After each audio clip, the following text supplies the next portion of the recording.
ప్రభునామకు స్తోత్రములు.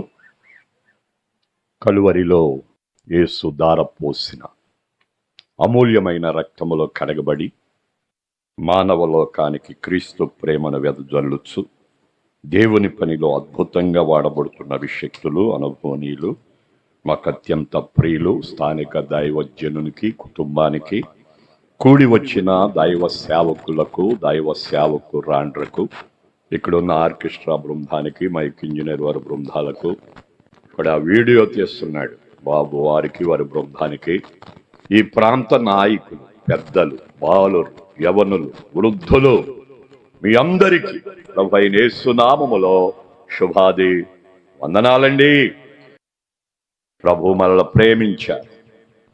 దానికి రుజువు ఏంటంటే మనల్ని సజీవ లెక్కలో ఉంచారు. అందుకై మనం ప్రభువుని స్తుతించబద్ధులమై ఉన్నాం. ఈ రాత్రి మన ధ్యానము నిమిత్తమై పరిశుద్ధ గ్రంథమైన బైబిల్లో నుండి ఒక మాట, పరమగీతముల గ్రంథం మొదటి అధ్యాయం. పరమగీతముల గ్రంథం మొదటి అధ్యాయం 14వ వచనం చదువుదాం. చదివే వారికి సమయం, రిఫరెన్స్ మరి యొక్క పర్యాయం. పరమగీతముల గ్రంథం మొదటి అధ్యాయం 14వ వచనం చదువమ్మా. నాకు నా ప్రియుడు ఎంగేది ద్రాక్ష వనములోని కర్పూరపు పూగుత్తులతో సమానుడు.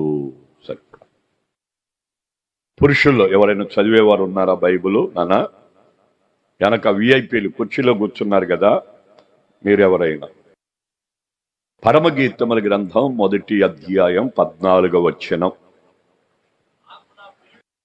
నాకు నా ప్రియుడు ఎంగేది ద్రాక్ష వనములోని కర్పూరపు పూగుత్తులతో సమానుడు. ఇది ఈ రాత్రి మనకు ప్రసంగం అన్నమాట, ప్రభు ఇచ్చే సందేశం. ఈ భాగములో యేసు ఎలా ప్రత్యక్షమయ్యారంటే ఎంగేది ప్రియుడుగా ప్రత్యక్షమయ్యారు. దాన్ని గూర్చి ఇంత టైం అని పిల్లలు నాకేం చెప్పలేదు. మరి ఏమైనా ఒక మాట అంటే బాగుండేమో. ఒక గంటన్నర, అదిగో గంటన్నర పైనే అని బాబు వెనక చెప్తున్నారు.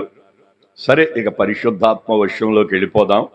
ఆయన ఎంతసేపు మాట్లాడితే అంతసేపు కూర్చుంటామండి అన్నవారు మీ కుడి చేయి పైకెత్తి స్తోత్రం చెప్పుకోండి. ఒకసారి మళ్ళీ ఒకసారి చెప్పుకోండి, సరిపోతుంది. మంచిది. దేవుని పిల్లలారా, చదవబడిన భాగం పరమగీతముల గ్రంథం మొదటి అధ్యాయం 14వ వచనం చదువుకున్నాం. ఈ వచ్చిన వివరానికి ముందు ఈ పరమగీత గ్రంథాన్ని గూర్చి, ఈ పుస్తకమును గూర్చి 2 మాటలు, లేక ఈ పుస్తకము యొక్క పూర్వపు రంగం, లేక దాని యొక్క సారాంశం అని పెట్టుకోండి. ఎవరికైనా కావాల్సి వస్తే దాన్ని తీసుకోండి. ఈ పుస్తక రచయిత సొలొమోనే. పుస్తకం రాయబడిన కాలం సొలొమోను పరిపాలన కాలమే, అనగా క్రీస్తుకు పూర్వం 971వ సంవత్సరము నుండి 931వ సంవత్సర మధ్య వ్యవధిలో అయి ఉండొచ్చు అని చరిత్రకారుల అంచనా. ఈ పుస్తకం రాయటంలో గల సందర్భం సంపూర్ణంగా తెలియదు, కానీ దీన్ని సంక్షిప్త వివరణ అనే 5 మాటలు పొందిపరిచారన్నమాట. సంక్షిప్త వివరణలో మొదటి మాట రూపాలంకారం, అనగా దేవుడు మరియు ఇజ్రాయేలీలు, క్రీస్తు మరియు సంఘం అని దాని భావం అన్నమాట. సంక్షిప్త వివరణలో 2వ మాట నాటకీయం, సొలొమోను మరియు షోలంబితుల యొక్క ప్రేమ కథ. సంక్షిప్త వివరణలో 3వ మాట సాహిత్యం, ఉత్తేజాన్ని కలిగించే ప్రేమ పాట లేక పద్యములు అని దాని భావం అన్నమాట. సంక్షిప్త వివరణలో 4వ మాట నీతి, నిజమైన ప్రేమ యొక్క మృదుత్వాన్ని, పవిత్రతను బోధించిన అద్భుత గ్రంథం పరమగీత గ్రంథం అన్నమాట. సంక్షిప్త వివరణలో 5వ మాట ప్రణయం అన్నారు, అనగా వివాహ గీతం అని దాని భావం అన్నమాట. తెలుగువారం అవడం వలన తెలుగులో బైబిల్ ముద్రించబడింది. తెలుగులో దీన్ని పరమగీత గ్రంథం అని చదువుతున్నాం. బైబిల్ ప్రపంచములో మొట్టమొదట అచ్చువేయబడింది. అప్పుడు అది ఆదిమ హెబ్రీ భాషలో ముద్రించబడింది. తరువాత గ్రీకు భాషలోకి తర్జుమా చేయడం జరిగింది. తెలుగులో పరమగీత గ్రంథం అని చదివే ఈ పుస్తకాన్ని హెబ్రీ భాషలో షిరే హేజ్ అని ఒక మాట, షిరీం అని 2వ మాట పలికారన్నమాట. షిరే హేజ్ అనగా పరమగీతమని, షిరీం అనగా అద్భుతమైన గీతమని దాని భావం అన్నమాట. దీన్నే గ్రీకు భాషలోకి వచ్చేసరికి ఆస్మా అని పిలిచారన్నమాట, అనగా పాట అని పలికారన్నమాట. ఈ పుస్తకం రాయిటిలో ముఖ్యాంశం పెండ్లి కుమార్తె పెండ్లి కుమారుని మధ్య గీతం లేక పాట లేక పద్యం అని దాని భావం అన్నమాట. ఈ పుస్తకం రాయిటిలో గల ఉద్దేశం ఒక స్త్రీకి పురుషునిపై వారి మధ్య ఉన్న ప్రేమను, దాని యొక్క మృదుత్వాన్ని, సౌందర్యాన్ని వివరించడం. ఇది దేవునికి మానవుని పైనున్న లోతైన ప్రేమను చిత్రీకరించి బోధించిన అద్భుత గ్రంథం పరమగీత గ్రంథం అన్నమాట. ఇందులో ముఖ్య వచనం, మూల వచనం అంటారులే, ఇది 8వ అధ్యాయం 6వ వచనం ఇలా ఉంది: ప్రేమ మరణమంతా బలమైంది, ఈర్ష్య పాతాళమంతా కఠోరమైంది అనే మాటే ఈ పుస్తకము యొక్క పూర్వపు రంగం, దాని యొక్క సారాంశం. ఈ పరమగీత గ్రంథ పుస్తకాన్ని గూర్చి 2 మాటలు విన్నాం ఈ పూట. అసల్లోకి వస్తున్నామన్నమాట. బైబిల్ అంతటిలో ఈ పరమగీత గ్రంథం అనేది చాలా అద్భుతమైన గ్రంథం. ఈ చేతిలో ఉన్న ఈ బైబిల్ ఒక గ్రంథం. ఇది 2 గ్రంథాల మిళితం, పాత నిబంధన, క్రొత్త నిబంధన. ఇది 66 పుస్తకాల పొందిక. ఈ పరమగీతాన్ని ఇలా పట్టి 65 పుస్తకాలు చదవగలిగితే అది మంచిగా అర్థమవుతుంది. ఈ పరమగీత గ్రంథాన్ని చదివినప్పుడు ఇదొక ప్రేమ గీతముగా మనం భావించి, ఇలాంటి ప్రేమలో దోమలు మనకొద్దు, దాన్ని ప్రక్కన పడేయండి అని చెప్పేసి దాన్ని విడిచిపెట్టి, దాన్ని ఎవరో చదవరో వివరించడానికి వీలు కాక దాన్ని అలా మరుగు చేశారని మనం నేర్చుకోవచ్చు. లోకంలో కొంతమంది పండితులు ఉన్నారు. అందులో ఒక పండితుడు గ్రంథాలన్నీ చదివేసి ఇక చదవటానికి ఏ గ్రంథము లేదు, ఇక ఏమి చదవాలి అనే ఆలోచనకు వస్తే, ఉంది కదా ఒక క్రైస్తవులకు బైబిల్ గ్రంథం, దాన్ని కూడా చదువుదాం అనిపించిందట. చదివేశాడు. చదివిన తర్వాత తాను ఒక పుస్తకాన్ని, చిన్న పుస్తకాన్ని విడుదల చేసి, బైబిల్ అంతా బాగుంది కానీ పరమగీత గ్రంథమే బహురోత గ్రంథం అని ఆ పుస్తక హెడ్డింగ్ పెట్టి విడుదల చేశాడట. బైబిల్ పండితులు కూడా ఉన్నారంటగా. అందులో ఫ్రాన్సిస్ గారనే ఒక ఆయన ఏం చేశారంటే, ఆ పుస్తకాన్ని చదివి పరమగీతం అనేది పరసంబంధమైన పాట, అది పరిశుద్ధులకు మాత్రమే అర్థమవుద్ది, అది శరీర సంబంధులకు అర్థం కాదు అని కుక్కరు. ఏంటి పరమగీతం అంటే? ప్రేమ ఉత్తరం. అసలు బైబిల్ అంటేనే ప్రేమ లేఖ అని చెప్పి చెప్పుకోవచ్చు అన్నమాట. అంటే దేవుడు లోకమును ఎంతో ప్రేమించెను, ఆయన ప్రేమంతా ఇందులో ఇమిడి ఉంది, ఆ ప్రేమను పొందుకొని బ్రతకండి అని చెప్పేదే బైబిల్ అన్నమాట. అందులో ముఖ్య పుస్తకం పరమగీతం అన్నమాట. ఎందుకు దీన్ని ఇంతగా విభేదించి అనేకమైన ఆలోచనలు కలిగి ఉన్నారు అంటే, ఇందులో ఎక్కడ చూసినా ప్రియుడు ప్రియురాలు అని రాసి ఉంటదన్నమాట. అందుకని అది మనం చదివితే శరీరంలో పడిపోతాంరా, కనుక పాపంలోకి వెళ్ళిపోతాం. అందుకని ఆ ప్రేమ గీతాలు మనకొద్దు, దాన్ని పక్కన పడేయండి అని చెప్పి దాన్ని. ఇక ప్రకటన గ్రంథంలోకి వెళ్తేనేమో దేవుని పిల్లలకేమో మహిమ, విడవబడిన వారికేమో ఉగ్రతలు. అమ్మ బాబోయ్ రే, అది కూడా మనకొద్దు కన్నాన పక్కన పెట్టు. వాగ్దానాలు ఏమంటే చూసుకుందాం రా. వింటున్నారా? కీర్తన భాగాలు చదువుకుంటే దాంట్లో వాగ్దానాలన్నీ తీసుకొని వాటిని వెంటాకి నేర్చుకున్నారు.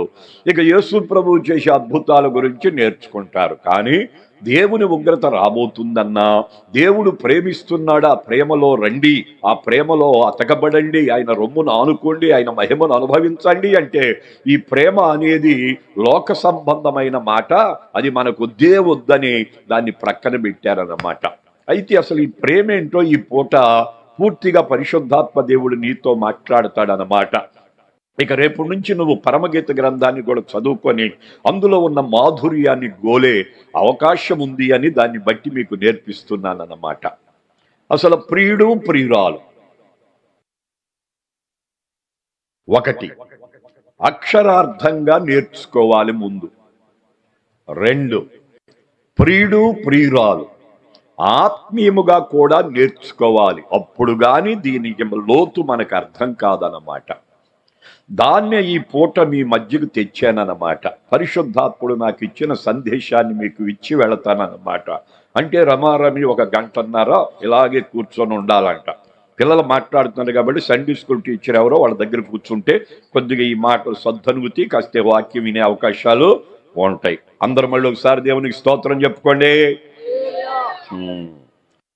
ప్రియుడు అనగా అక్షరార్థంగా సొలొమోను, ప్రియురాలు అనగా అక్షరార్థంగా షోలంబితి.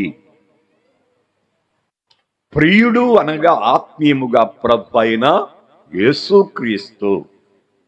ప్రియురాలు అనగా ఆయన రక్తములో కడగబడి పరిశుద్ధంగా బ్రతికేదే సంఘం, పరిశుద్ధ సంఘం. ఇది దీని మూల భావం. సొలొమోను ప్రియుడెట్లయ్యాడు, షోలంబితి ప్రియురాలెట్లయింది? ఆత్మీయముగా ప్రభు ప్రియుడెలా అయ్యారు, సంఘము ఆయనకు ప్రియురాలు ఎలా అయింది, వారిద్దరి మధ్య జరిగిన సంభాషణ దాని యొక్క పరిస్థితుల ప్రభావాన్ని గూర్చి నేర్చుకుందాం ఈ పూట. ముందుగా అక్షరార్థంగా తెలుసుకుందాం. దావీదునకు 19 మంది కొడుకులు, అందులో చిన్నాడు సొలొమోను. అతడు పుట్టినప్పుడు యదిద్యా అనే పేరు పెట్టారు. యాదిద్య అనగా యెహోవాకు ప్రియుడు అని పేరు పెట్టారు. శుద్ధి దినాలు అయిపోయి దావీదు గారు ఒళ్ళోకి తీసుకొచ్చి ఆయన చేతిలో పెట్టినప్పుడు ఒళ్ళో పెట్టుకొని ఆయన ఏం పేరు పెట్టారు అని అడిగారు. నాయన గారు ఈయన పేరు యదిద్య అని పెట్టామండి అన్నారు. అంటే అర్థం ఏంటో అన్నాడు. యెహోవాకు ప్రియుడండి, అలా పెరుగుతాడండి అన్నారు. అప్పుడు దావీదు అన్నారు, దేవుని మహాకృపలో నేను కూడా ప్రార్థన చేశాను ఈ బిడ్డ కొరకై, దేవుడు నాకు ఒక ఆలోచన ఇచ్చారు, దాన్ని మీ మధ్యలో చెప్తాను, ఆ పేరు పెట్టండి అన్నారు. ఏం పేరు చెప్పండి నాయన అని అడిగారు వాళ్ళు. అప్పుడు ఆయన అన్నారు, రోదనలు శ్రమల గుండా వెళ్ళాను, శాంతి సమాధానము లేకుండా జీవించాను. ఇతడు పుట్టాడు కాబట్టి ఇక్కడి నుంచి నాకు సమాధానం కలుగుద్ది అనే సమాధాన కరుడగు సొలొమోను అని పెట్టమన్నారు. అప్పుడు అక్కడున్న ప్రవక్త యాజకుడు మరలా తిరిగి ఆయనకి నామకరణం చేశారు. బాబు దేవా, ఈ బిడ్డను నువ్వు ఇచ్చావు, యదిద్య అని పేరు పెట్టమన్నావు, పెట్టాము, దానికి తోడు సొలొమోను అని తన తండ్రి కోరుకుంటున్నాడు. ఇతడు సమాధాన కరుడవ్వాలి, సమాధానకర్తగా బ్రతకాలి, ప్రజల మధ్యలో, కుటుంబములో, ప్రపంచ ప్రజల మధ్య ఇతని ద్వారా యుద్ధాలు గాని, కలహాలు గాని, భేదాలు గాని, విభేదాలు గాని, అల్లర్లు గాని, నీచకార్యాలు గాని అండోయ్ విన్నారా, అట్టిదేది కలక్కోకుండా సమాధానకరుడుగా రాజ్యభరణం కానివ్వండి, కుటుంబ వ్యవస్థను కానివ్వండి చక్కగా సమాధానంగా నడుపుకునే కృప దయచేయమని తండ్రిని బట్టి వాళ్ళు దీవించారు. దేవునికి స్తోత్రం. అప్పుడు అతనికి సొలొమోను అని పేరు పెట్టారు. తల్లి ప్రార్థన, తండ్రి ప్రేమ, దేవుని మహాకృప. దేవుని పిల్లల్లో పుట్టినప్పుడు సున్నతి చేస్తారు. సున్నతి చేసిన వారికి ధర్మశాస్త్రాన్ని నేర్పిస్తారు. అలా తల్లి చెప్పినట్టుగా వింటూ ధర్మశాస్త్రానికి బద్ధుడై బాల్యము నుండే మందిరానుభవం కలిగి తండ్రి చెప్పినట్టుగా వింటూ తన కుటుంబంలో కొందరు వ్యతిరేకులుగా ఉన్న అట్టి వారిలో చొరబడక ప్రత్యేకంగా బ్రతుకుతున్న వేళ దావీదు కుమారులు కొంతమంది తిరుగుబాటు చేసి రాలిపోయారు. ఇక రాజ్యభరణం ఎవరు చెయ్యాలని ఒక ఆలోచనకు వచ్చి దావీదు ప్రార్థన చేస్తే ప్రభు అన్నారు, సొలొమోనును రాజుగా చేయమన్నారు. ప్రవక్తకు చెప్పి యాజకుని చెప్తే అతన్ని నిలబెట్టి అతని తల మీద కిరీటం పెట్టి తైలం పోసి ఇతడు రాజు అని ప్రకటన చేశారు. గ్రంథపు చుట్ట అంటే ధర్మశాస్త్ర గ్రంథాన్ని అతని చేతిలో పెట్టి అభిషేకించారు. సొలొమోను చిన్న వయసులోనే రాజైనారు. రాజైన తన జీవితం తండ్రి బ్రతికుండగానే రాజ్యం బలోపేతం చేసుకున్నాడు. తండ్రి కాలం చేసిన తర్వాత రాజ్యం 12 గోత్రాలను ఏకదేటిగా యుద్ధాలు లేకుండా 40 సంవత్సరాలు భరణం చేశాడు. అలా భరణం చేసే కాలంలో సొలొమోనుకు ఒక ఆలోచన పుట్టింది. నేను ఇక్కడుండి నా 12 గోత్ర ప్రజల పరిస్థితులను ఇక్కడుండి ఏలుతున్నాను, అది కాదు అసలు విషయం. నేను నా ప్రజల మధ్యకి వెళ్ళి అలా బాగోగులు తెలుసుకొని వాళ్ళ మధ్యలోనే నా రాజ్యమేంటో, నా యొక్క దేవుని ఉద్దేశమేంటో, నాకు ఇచ్చిన అభిషేకమేంటో వారు తెలుసుకున్నట్లుగా సమాధానంగా రాజ్యభరణం ప్రజల మధ్యలో చేద్దామని కొన్ని ప్రాంతాలు తిరగటానికి ఇష్టపడ్డారట. ఏది ఇప్పుడు యాత్రలను చేస్తున్నారు చూడు, అదంతా మొదటగా జరిగిన కాలం అన్నమాట. సొలొమోను దినాల్లో జరిగిన సంభవాలు అన్నమాట అవి. ప్రజల మధ్యకే పాలనని ఇప్పుడు మనకు ఊరికి అర్థమవడానికి విజయవాడ మహానగరం యెరూషలేము అనుకో, ఇదిగో ఇక్కడ బందర్ ఉంది మీకు దగ్గరలో, ఈ బందర్ వెళ్ళాలని ఆలోచనకు వచ్చాడు అనుకోండి. ఈ మెయిన్ రోడ్లో బందర్ రోడ్లు వెళ్ళాలి కదా, అలా కొన్ని ప్రాంతాలు వెళ్లే ముందు రాజుగారు వస్తున్నారని దండోరా వేస్తారు. అలా రాజుగారు కొన్ని ప్రాంతాలకు వస్తాడు, ఇంతమంది ప్రజలు కనపడ్డారనుకో, దిగుతాడు, వందనాలు పెడతాడు, మీకేం కావాలని అడుగుతాడు, పలానాళ్ళకి ఇది కావాలని చెప్తాడు, దాన్ని చేయటానికి పెద్దలకు ఆజ్ఞాపిస్తాడు, ఆయన చేతి కింద దాన్ని అమలు పరుస్తారు. అలా కొన్ని ప్రాంతాలు తిరుగుతున్నప్పుడు షినేము అనే భాగం గుండా వెళ్ళవలసి వచ్చిందట. ఏ భాగం గుండా? షినేము భాగము గుండా. ఆ షినేము భాగములో పుట్టింది ఒక చిన్నది, తల్లికి ముద్దు బిడ్డట, పేరు షోలంబితి అట. భక్తి కుటుంబంలో పెరిగింది. తనకు తోటి అప్ప చెల్లెళ్ళు లేరు, సహోదరులు పెక్కుమందట. కొడుకులు పుట్టుకుంటా వెళ్ళారు. తల్లి మొక్కులు మొక్కి కందట కూతుర్ని. దేవునికి స్తోత్రం. ఇప్పుడు కూతుర్ని గంటాక ఆడాళ్లే భయపడుతున్నారు కానీ అప్పుడు కూతురు కోసం మొక్కులు మొక్కి ప్రార్థన చేసుకొని కందంటి తల్లి. ఎవరినే? ఆడపిల్లని. ఆ పిల్లకి ఏం పేరు పెట్టారంటే షోలంబితి అని పేరు పెట్టారు. అది వాగ్దాన భూమి, భక్తి గల కుటుంబాలు, అందులో అన్నలు ఏమికు మించి పెద్దవారు, వాళ్ళందరూ కూడా దేవుల్లో ఎదగవలసిన వారు. కొన్నిసార్లు వారి యొక్క చర్యలు, వారి యొక్క చూపు, తలంపు, ఊహ, నడక, పడక కొంత సరిలేనప్పుడు ఈ చెల్లి గమనించి వాళ్ళ అమ్మకి చెప్పేదట, అమ్మా, అన్నలు భక్తిలో ఎదగవలసిన వారు కొంత తొట్టుపడినట్టుగా అనిపిస్తుంది, అలాగే వదిలేస్తే పాడైపోతారు, గనుక నువ్వు వారిని గద్దించాలి అని తల్లికి చెప్పేదట. తల్లి అదిగో కొడుకులను పిలిచి గద్దించేదట. కొడుకులు ఆలోచన చేసుకొని మన గురించి ఎవరు చెప్తున్నారు ఇంట్లో అని ఆరాధిస్తే ఇంకెవరో, పని పాట లేకుండా ఉందిగా, ఎవరో షోలంబితి మన చెల్లి పని అని తెలుసుకున్నారట. ఆ తెలుసుకున్న వారికి కోపం వచ్చి ఒకరోజు వాళ్ళ అమ్మ దగ్గర కొడుకులందరూ కట్టగట్టుకొచ్చారట. అమ్మా అన్నారంట. ఏమయ్యా ఇట్టా వచ్చారు కట్టగట్టుకొని అని అడిగిందట. ఏమీ లేదమ్మా, మేమేదో చిన్న చిన్న పనులు చేయటం, అది నీకు తెలిసి మమ్మల్ని తిడటం, కోపడటం, గద్దించడం, మేమేమో నీ మీద పగబెట్టుకొని మన కుటుంబం చెదిరిపోవటం ఇట్ట మాకు ఇష్టం లేదు. దీని అంతటి కారణం ఎవరో మాకు అర్థమైంది. ఈ రోజు నుంచి మన ద్రాక్ష తోటను మేము కాపలా కాయాలని మాకు లేదు కనుక మా చెల్లి ఉంది కదా, దానికి అప్పచెబుదాం. అప్పుడు అది పనిలో పడుద్ది. అప్పుడు ఈ మాటలన్నీ ఉండవేక. మేమందరం ఒక మాటకు వచ్చాం, నువ్వేమంటావని అడిగారట. మీరందరూ ఆ మాటకు వస్తే నేనేమంటా, మీ ఇష్టం అందంట తల్లి.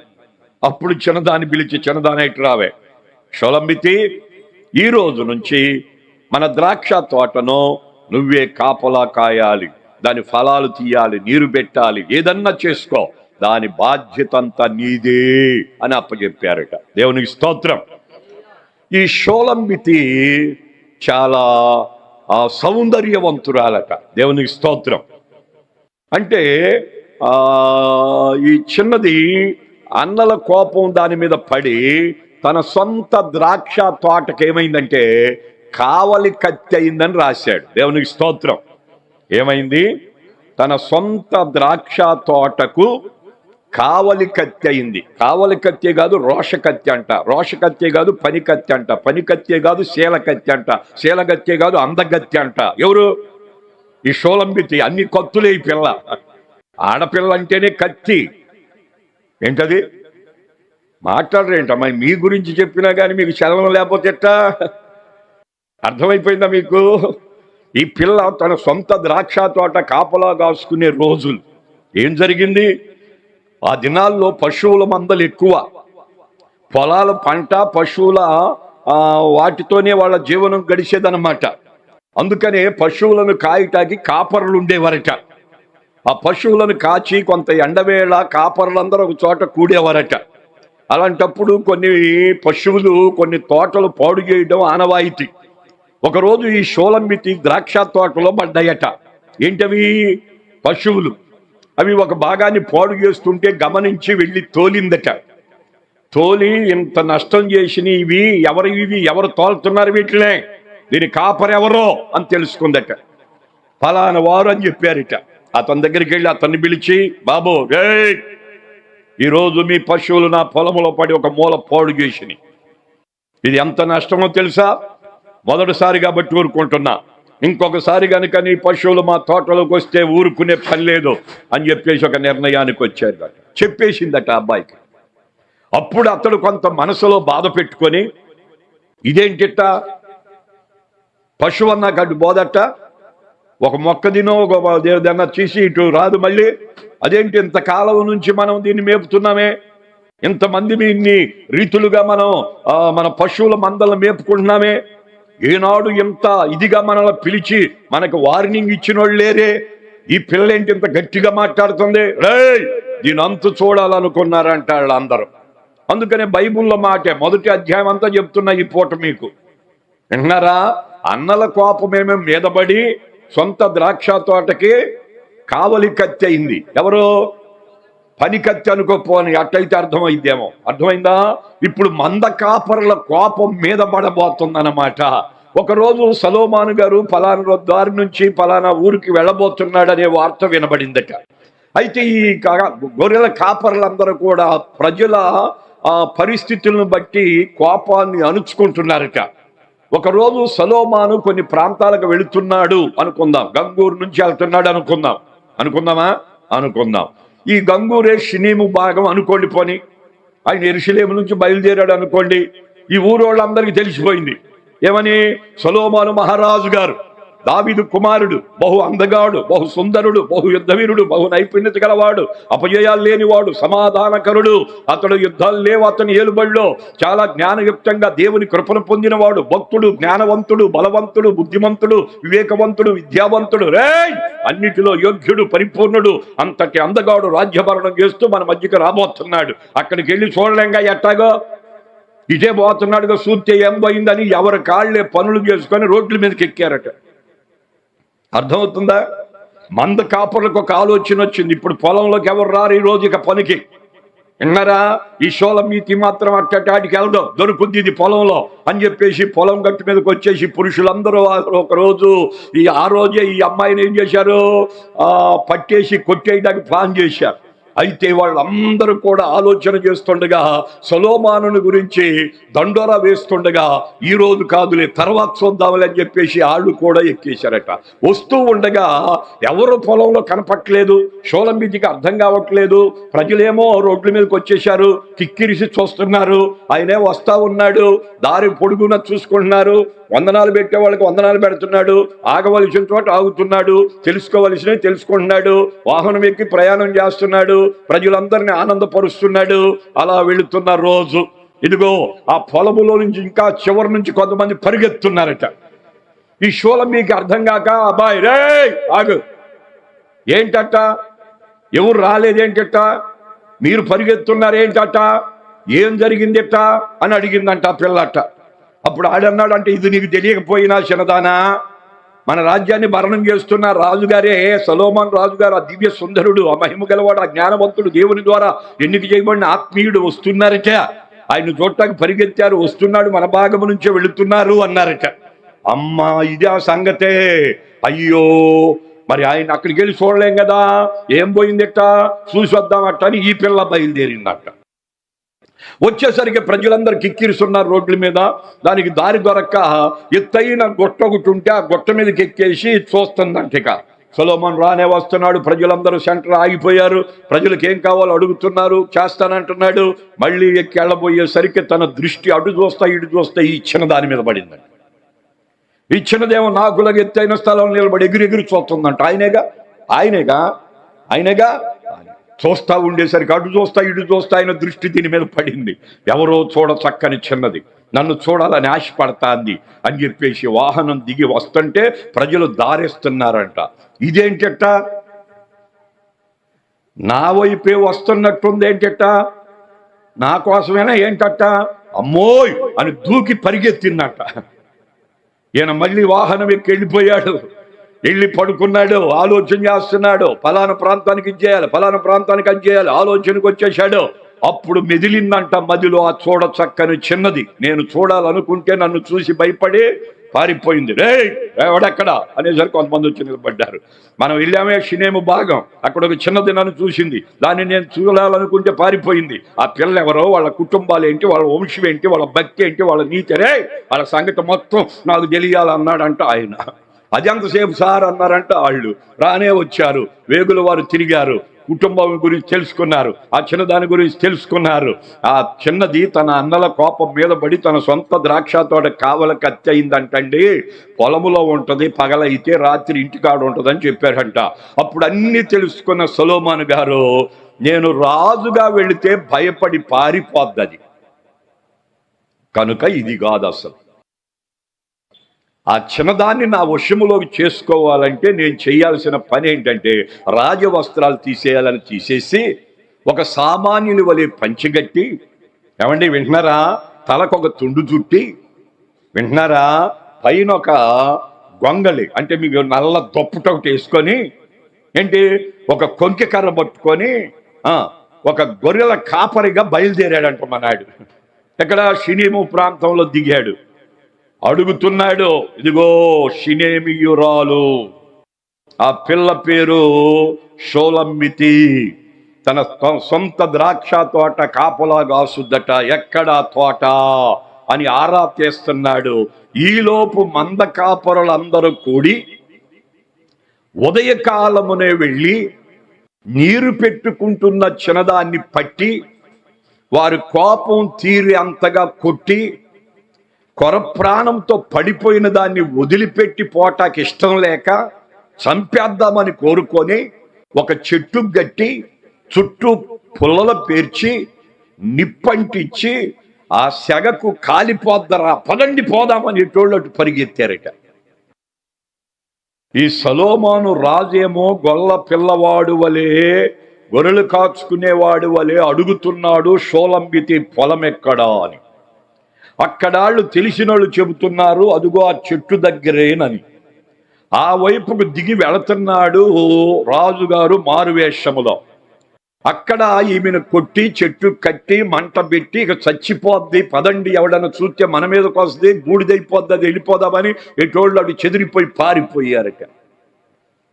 ఈ మంటలు ఎక్కువై సెగకు తట్టుకోలేక ఆక్రందన చేస్తుందట.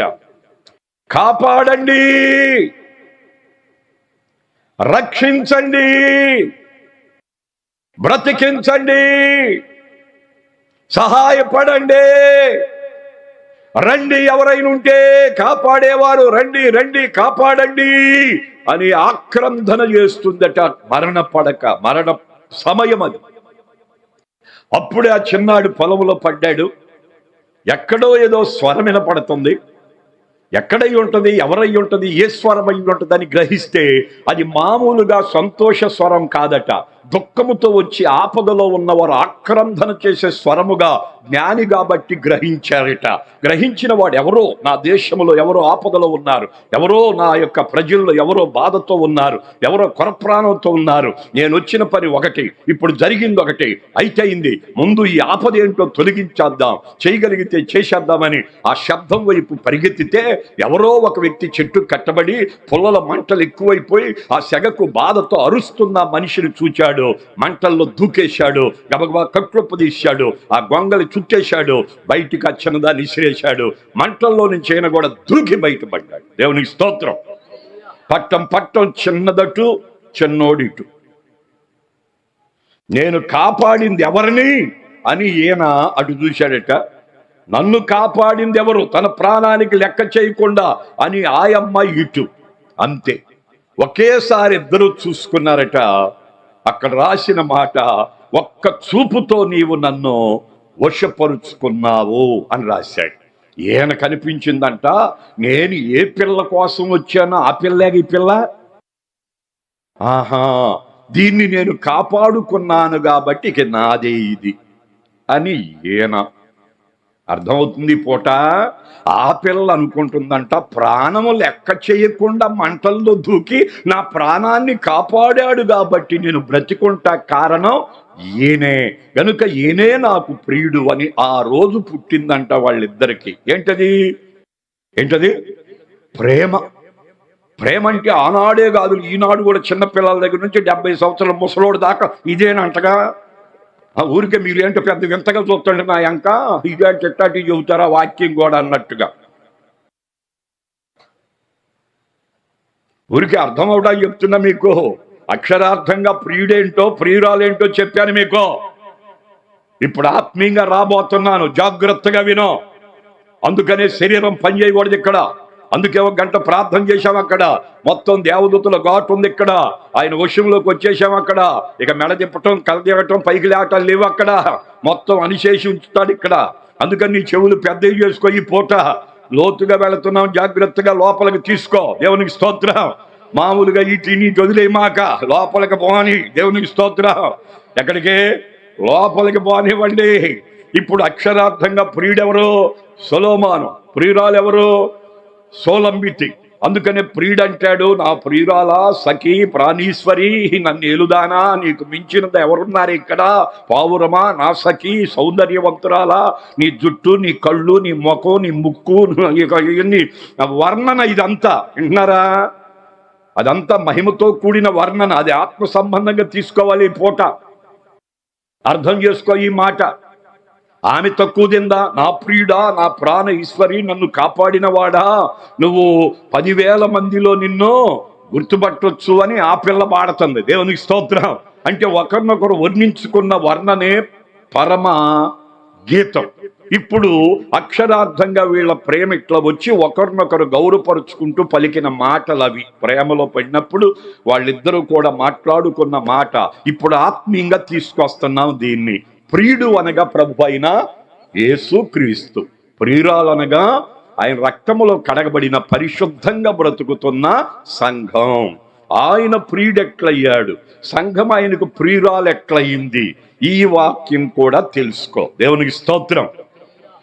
దేవుడు ఉన్నారు, ఆయన పేరు యెహోవా. ఆయనే సృష్టికి కర్త. ఆదామును చేసి ఒంటరిగా ఉండటం మంచిది కాదని ఆదాములో నుంచే అవ్వను చేసి ఇద్దరిని ఏదేను తోటలో ఉంచాడు. వారికి ఒక ఆజ్ఞ జారీ చేశాడు. ఆ తినవద్దన్న పండుని అపవాది తినిపించుట వలన అపవాది వశమై దేవునికి దూరమయ్యారు. అపవాది వాడి స్థలమైన పాతాళానికి నరుణ్ణి ఈడ్చుకొని వెళుతున్నాడు. ఇక నరులు పెరుగుతున్నారు, పాపం పెరుగుతుంది. పాపముతో పాటు బాధలు, వేదన, వ్యాకులం, కలవరం, కంగారు, ఆందోళన, అధైర్యం, భీతి, భయం, రోగాలు, పొయ్యే కాలం మొత్తం చుట్టముడుతుంది మానవునికి. ఇందులో నుంచి విడిపించే వాళ్ళు లేక ఏడవటం మొదలెట్టారు. దేవా దేవా దేవా, నువ్వు మాకు సహాయం చేయి కట్టువా బాబా. మా పితరుల దగ్గరికి వచ్చిపోయావంటగా అయ్యా, వాళ్ళు నీ మాట అనకపోవటం పైకి పోయాక అక్కడే ఉన్నావంటగా. మళ్ళీ నువ్వు రావాలి బాబా, వచ్చి పెట్టయ్యా, చూసి పెట్టయ్యా, బాగు చేసి పెట్టయ్యా, బ్రతికించి పెట్టయ్యా, అపవాది చేతుల నుంచి విడిపించి పెట్టయ్యా, మా ప్రాణాపాయం తప్పించయ్యా, పాతాళం నుండి తప్పించయ్యా, అగ్నిగుండానికి పోకుండా నానా అయ్యో అంటున్నావంట రా అని చెప్పి అడుగుతున్నారు. ఊరికి మీకు అర్థం అవుతా. యెషయా ప్రవచన గ్రంథం చదువుతా ఉన్నానా? యెషయా ప్రవచన గ్రంథం 51వ అధ్యాయం 23 ఆఖరి వచనం చదువుకో, వివరిస్తా ముగిస్తా ఈ పూట. పెడతాను. మేము దాటిపోవునట్లు క్రిందికి వంగి సాగిల పడుమని వారు నీతో చెప్పగా, నీవు నీ వీపును దాటు వారికి దారిగా చేసి నేలకు దానిని వంచితివి కదా. సరిపోతుంది ఈ మాట. వినండి ఈ పూట ఇక్కడ రాయబడిన మాట, దాని అర్థం ఏంటో చెప్తా ఈ పూట. ఏమిటక్కడ? ప్రజలు ఇజ్రాయేల్ వాళ్ళు, 12 గోత్ర ప్రజల వారు, వాగ్దాన పుత్రుల వారు, అర్చకుల వారు, లోకము నుండి వేరైన వారు, సున్నతి పొంది ధర్మశాస్త్రం పొందిన వారు, దేవునికి స్వాస్యం వారు, దేవుడు వీరికి స్వాస్యం. కానీ వాగ్దాన దేశానికి వెళ్ళిన తర్వాత లోకములు మిళితమై అపవాదికి లోబడి శరీరానికి లొంగి అన్యులతో కలిసిపోయి దేవుని మందిరాన్ని మరిచి ధర్మశాస్త్రాన్ని ప్రక్కన పెట్టి నీతిని బట్టి నేలనగొట్టి వింటున్నారా, బతుకంతా పాడు చేసుకొని బాధలతో, వేదనతో, వ్యాకులంతో, కలవరంతో, కంగారుతో, భీతితో, భయముతో, చింతతో, మనోవేదనతో బాధపడుతూ పాడులోను, నాశనములోను, కరువులోను, ఖడ్గములో పడిపోయారు. అలాంటి వారికి అర్థమైంది, ఇక పైనుంచి ఎవడన్నా వస్తే తప్ప మనం రక్షించేవాడు లేనే లేడు.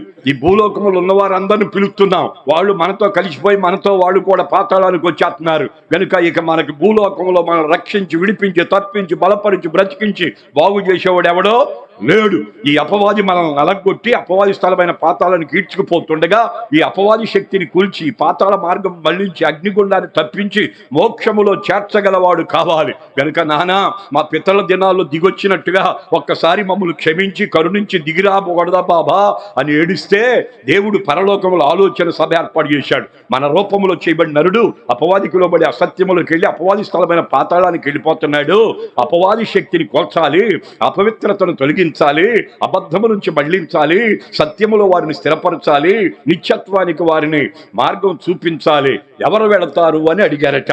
పరలోకములో ఒక సభ ఏర్పాటు చేసి దూతగణాలని, క్షరాబులు, కెరూబులు ఏ ఒక్కరు ముందుకు రాలేదట. సృష్టిని కలుగు చేసిన మహత్తు గల మాట బయటికి వచ్చి, తండ్రి నేనున్నాను, నన్ను పంపమన్నారట. దేవునికి స్తోత్రం. అప్పుడు తండ్రికి తన వాక్కుని పంపటానికి అభిష్టమైంది. ఆ ఆత్మను ఆయన తన శక్తి ద్వారా వాక్కుని ఆత్మ ద్వారా నింపి ఆ ఆత్మ ద్వారా కన్యమేరి గర్భములోకి ఆ వాక్కుని పంపాడు. అదే కృపా సత్య సంపూర్ణుడిగా పిండ ఉత్పత్తి కుమారుడిగా బయటకు వచ్చాడు. బయటకు వచ్చిన ఆయన సున్నతి పొందారు 8వ రోజు. ఏటేటా మందిర అనుభవం కలిగి ఉన్నారు. 30 సంవత్సరాల వరకు తల్లి చెప్పినట్టుగా విన్నారు. 30 దాటినాక యోర్దానుకు వెళ్ళి యోహాను చేత బాప్తిసం పొందారు. బాప్తిసం పొందిన ఆయన ఇక అపవాది చేతిలో ఉన్న ఒక్కొక్కరిని విడిపించుకుంటూ వస్తున్నాడు. దేవునికి స్తోత్రం.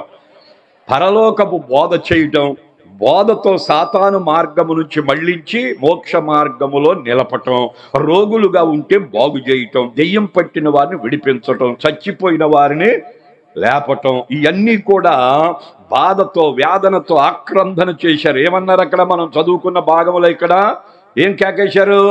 దేవా, మేము నశించిపోకుండా రావాలి, నువ్వు దారి సోపాలు, నువ్వు పైకి లేపాలి, నువ్వు బతికిచ్చి బట్ట గట్టించాలి, నువ్వు వచ్చిపో నాయనని కేకేశారు. చదువు మళ్ళీ ఆ మాట. అవును, ఆ గదే మేము దాటిపోవాలయ్యా, ఈ ఆపద దాటిపోవాలి, ఈ శ్రమ దాటిపోవాలి, ఇరుకు దాటిపోవాలి, ఇబ్బంది దాటిపోవాలి, ఈ రుణాలు దాటిపోవాలి, ఈ బాధ దాటిపోవాలి, వ్యాధి దాటిపోవాలి. నాన్న ఎంటున్నావంటే ఈ పాతాళాన్ని దాటి మోక్షంలో ఎగిరిపడాలి నాయన, నువ్వు వచ్చే తప్ప లేపి పైకేసేవాడు ఎవడు లేడెక్కడ, దిగిపోతున్నాం పాతాళ భూమిలో అక్కడ, ఇది పాప భూమి లాగేసుకుంటుంది ఎక్కడ. ఎంతమంది రాజులు వచ్చినా, మంత్రులు వచ్చినా, చక్రవర్తులు వచ్చినా, ప్రవక్తలు వచ్చినా, గనులు వచ్చినా, గొప్పవారు వచ్చినా, న్యాయాధిపతులు వచ్చినా, అంటే మంత్రులు వచ్చినా, జ్ఞానులు వచ్చినా, గొప్పవారు వచ్చినా ఎవడు ఏం చేయలేకపోతున్నారయ్యా, మమ్మల్ని క్షమించి నువ్వు రావాలయ్యా అని పిలిస్తే యేసయ్యను తండ్రి పంపాడు. దేవునికి స్తోత్రం. వారి మధ్యలో సంచరించి అపవాది చేతిలో నుంచి విడిపించి అపవాది శక్తిని కోల్చటానికి తండ్రి అయిన దేవుడు యేసుని సిలువలో చంపి సమాధిలో ఉంచి 3వ దినాన తిరిగి లేపి పరలోకానికి తీసుకొని వెళ్ళారు.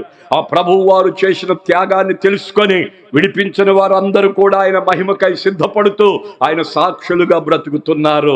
అలాంటి వాడే ప్రభు అయిన యేసు. ఆయన పరలోకాన్ని వీడి భూలోకానికి వచ్చి పరలోకపు సంగతులు బోధించి మనుషులందరి కొరకు తన ప్రాణం పెట్టి చనిపోయి తిరిగి లేవటం వలన ఆయన మనల్ని ప్రేమించాడు. ఆ ప్రేమను తెలుసుకొని ఆ రక్తములో కడగబడి భక్తి చేసుకునేదే వధువు సంఘం. దేవునికి స్తోత్రం. అంటే నువ్వు నేను ఊరకనే వచ్చామా?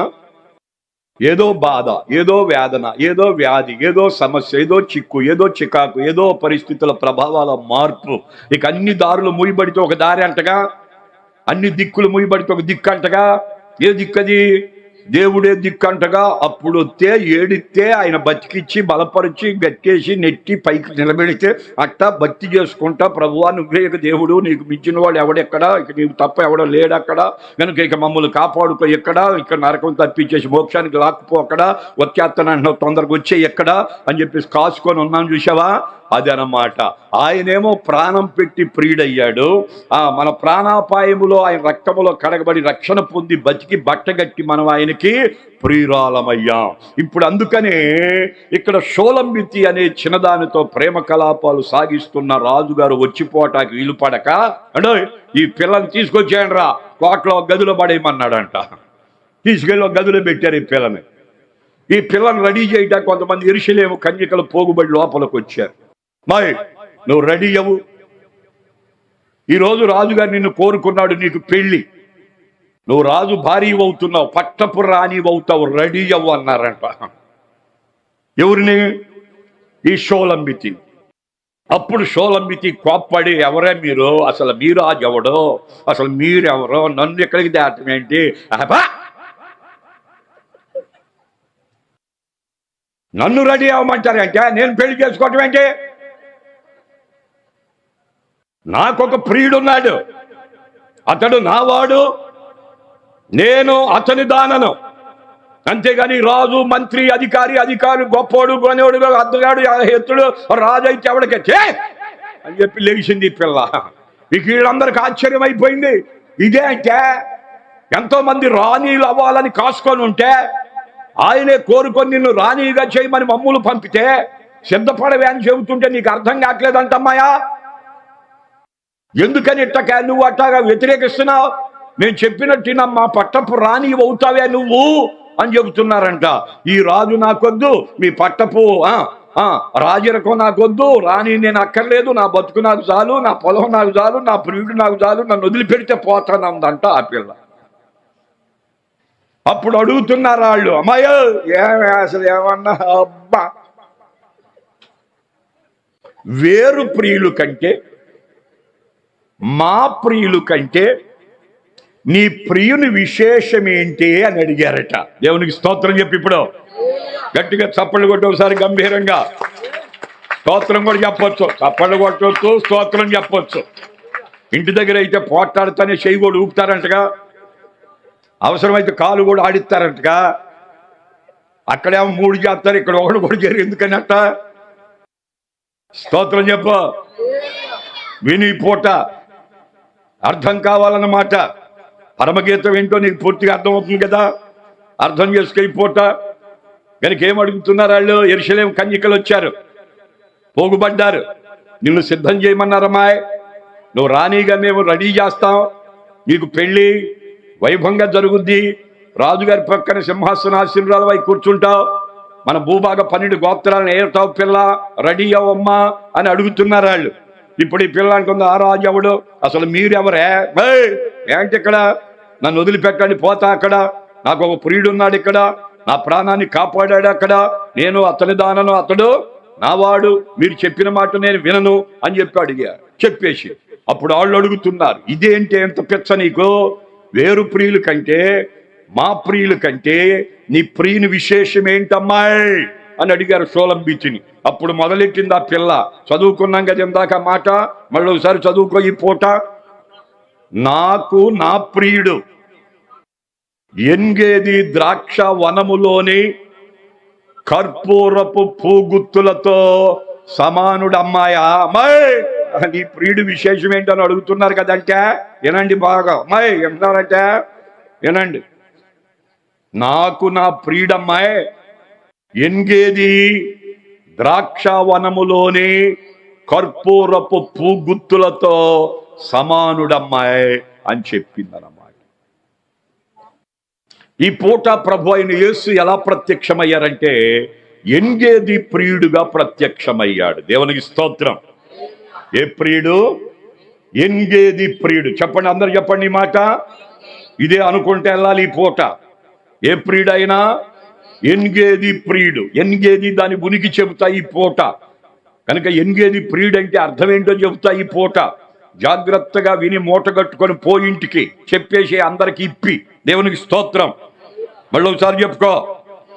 ఎంగేది ప్రియుడు అనగా ఎంగేది దాని ఉనికి చెప్తున్నా ఇప్పుడు జాగ్రత్తగా వినక్కడ. ఎంగేది అనగా మేక పిల్ల ఓట లేక గొర్రె పిల్ల ఓట అని పెట్టుకో. అదిగో లైవ్ వస్తుంది కదా, ఫోన్లో కొట్టుకో. ఇది ఎక్కడుంది, దాని ఉనికి ఏమిటి, ఇది ఆలోచన చేద్దాం. మృత సముద్రమునకు పడమరగా యోదయ అరణ్యములో ఉండేది ఒక పట్టణం, అదే ఎంగేది భూభాగం. దీనికి మొదటి పేరు అస్సోతామార్ అనే పేరు ఉండేది. దీనికి ఎంగేది అనే భాగానికి. కదొర్లాయోమెరు అనేవాడు అమోరీయులను జయించింది ఇక్కడే. జాలర్లు తమ వలలు కడుక్కునే భూభాగం, అందులో చేరింది ఈ ఎంగేది భాగం. ఇది మిగుల ఫలవంతమైన భూభాగం. ప్రస్తుతం దీన్ని ఎయిన్జీడి అనే పేరుతో పిలుస్తున్నారు. ఇందులో వేడి ఓట ఒకటి బయలుదేరి అది ప్రవాహంగా వెళతా ఉంటది, అందుకని పెట్టారు ఈ పేరు ఎయిన్జీడి అని. ఇది మృత సముద్రమునకు పశ్చిమన 400 అడుగుల ఎత్తులో ఉన్న కొండ మీద కట్టబడిన ఒక అద్భుతమైన పట్టణం ఎంగేది పట్టణం. ఈ ఎంగేది భూభాగం ఫలభరితమైన భాగం అనుకున్నాం కదా. అది మంచి పంట, కొండల భాగమైనా సరే కొంత భాగమే నివాసాలు ఉంటాయి, కదమాదంతా ఫలాలతో నిండి ఉంటది. అందుకనే నాకు నా ప్రియుడు ఎంగేది ద్రాక్ష వనములోని కర్పూరపు పూగుత్తులతో సమానుడు అని ఆ దినాల్లో తన దగ్గరకు వచ్చిన కన్యకలతో ఆమె మాట్లాడుతుంది. వాళ్ళు వచ్చిన వారు యెరూషలేము కన్యకలు. వాళ్ళకు అర్థమయ్యేటట్టుగా చెప్తుంది ప్రియుని గూర్చి. ఎంగేది వనములో ఏది కర్పూరపు పూగుత్తులతో సమానుడని చెప్తుంది. ద్రాక్ష తోటల్లోనట ఈ కర్పూరపు పూగుత్తుల చెట్లు పెంచేవారట. అవి కొండల మీద పెరిగినప్పుడు పువ్వు విచ్చినప్పుడు ఆ గాలికి పట్టణానికి వచ్చేదంట దాని వాసన. అని లాక్కొని ఏ వాసన రది, అదిగో ఆ పక్కన కూర్చున్నారు, బంతి పువ్వుల వాసన అనుకుంటున్నారు వాళ్ళు. కాదు, ఎంగేది వాసన. అది ఏ వాసన? ఎంగేది వనములోని ద్రాక్ష వనములోని కర్పూరపు పూగుత్తుల వాసన. దేవునికి స్తోత్రం. అది ఆడాళ్ళకి పూల గురించి బాగా తెలుసు. ఎవరికి?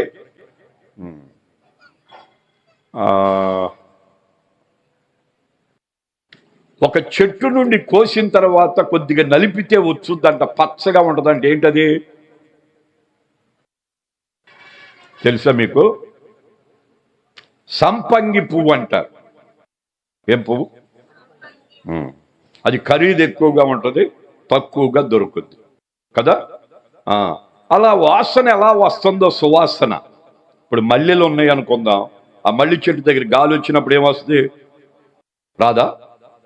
ఏంటి అట్లా చూస్తారు అమాయకంగా? ఇదేంటే పాస్టర్ గారికి ఇన్నట్ట తెలిసింది, మనకు తెలియలేదు అన్నట్టుగా. అదేగా మీ అభిప్రాయం. ఇప్పుడు వింటున్నారా? తెలియదా మీకు ఆ వాసన? మరి ఏంటి అమాయకంగా చూస్తున్నారు నా ఇంకా? అంటే ఏ పువ్వు వాసనో ఆడాళ్ళకి బాగా తెలుసు. అందుట్లో ఇది ఫేమస్ అంట. ఏంటది? ఈ ఎంగేది వనములోని, ద్రాక్ష వనములోని కర్పూరపు పూగుత్తు. అది ఆడాళ్ళు ఎక్కువగా కోరుకునేది. గనులైన వారు, గొప్పవారు, రాణులు, రాకుమార్తెలు, కన్యకలు ఎక్కువగా కోరుకునే పువ్వుని గురించి చెప్తుంది. అది ఎక్కడుంటుందంటే ఎంగేది ద్రాక్షవనములోని కర్పూరపు పూగుత్తులతో సమానుడు అని చెప్పింది. ఇప్పుడు ఎంగేది ఏంటో చెప్పాను, అర్థం చేసుకో. ఇంకా లోపలికి వస్తున్నాం. ఇప్పుడు ఎంగేది, దాని ఉనికి, అది ఇది ఎక్కడుంది? దాని పట్టణం కైవరం ఏంటి? అది కొండ మీద కట్టబడిందని, అది ఫలభరితమైన పట్టణం అని, అందు నివాసం చేసే ప్రజలు గనులని లేఖనములో నుంచి మనం నేర్చుకుంటున్నాం. అయితే ఎంగేది ప్రియుడని పేరు పెట్టడానికి కారణం చెప్పబోతున్నాను.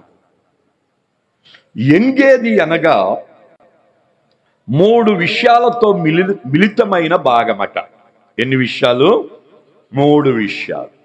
1, ఎంగేది అనగా క్షమాపణట. ఏంటి చెప్పండి? క్షమాపణ. ఏమంటే ఎంగేది అంటే, ఎంగేది ప్రియుడు ఎట్టివాడు అంటే, ఎంగేదిని గురించి బైబిల్లో రాసిన మాట 1 క్షమాపణ, 2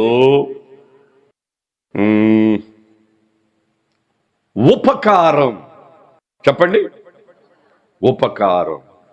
3 విధేయత. 1 క్షమాపణ, ఏమనగా ఎంగేది అనగా, 2 ఉపకారం, 3 విధేయత. ఈ 3 మిళితమే ఎంగేది.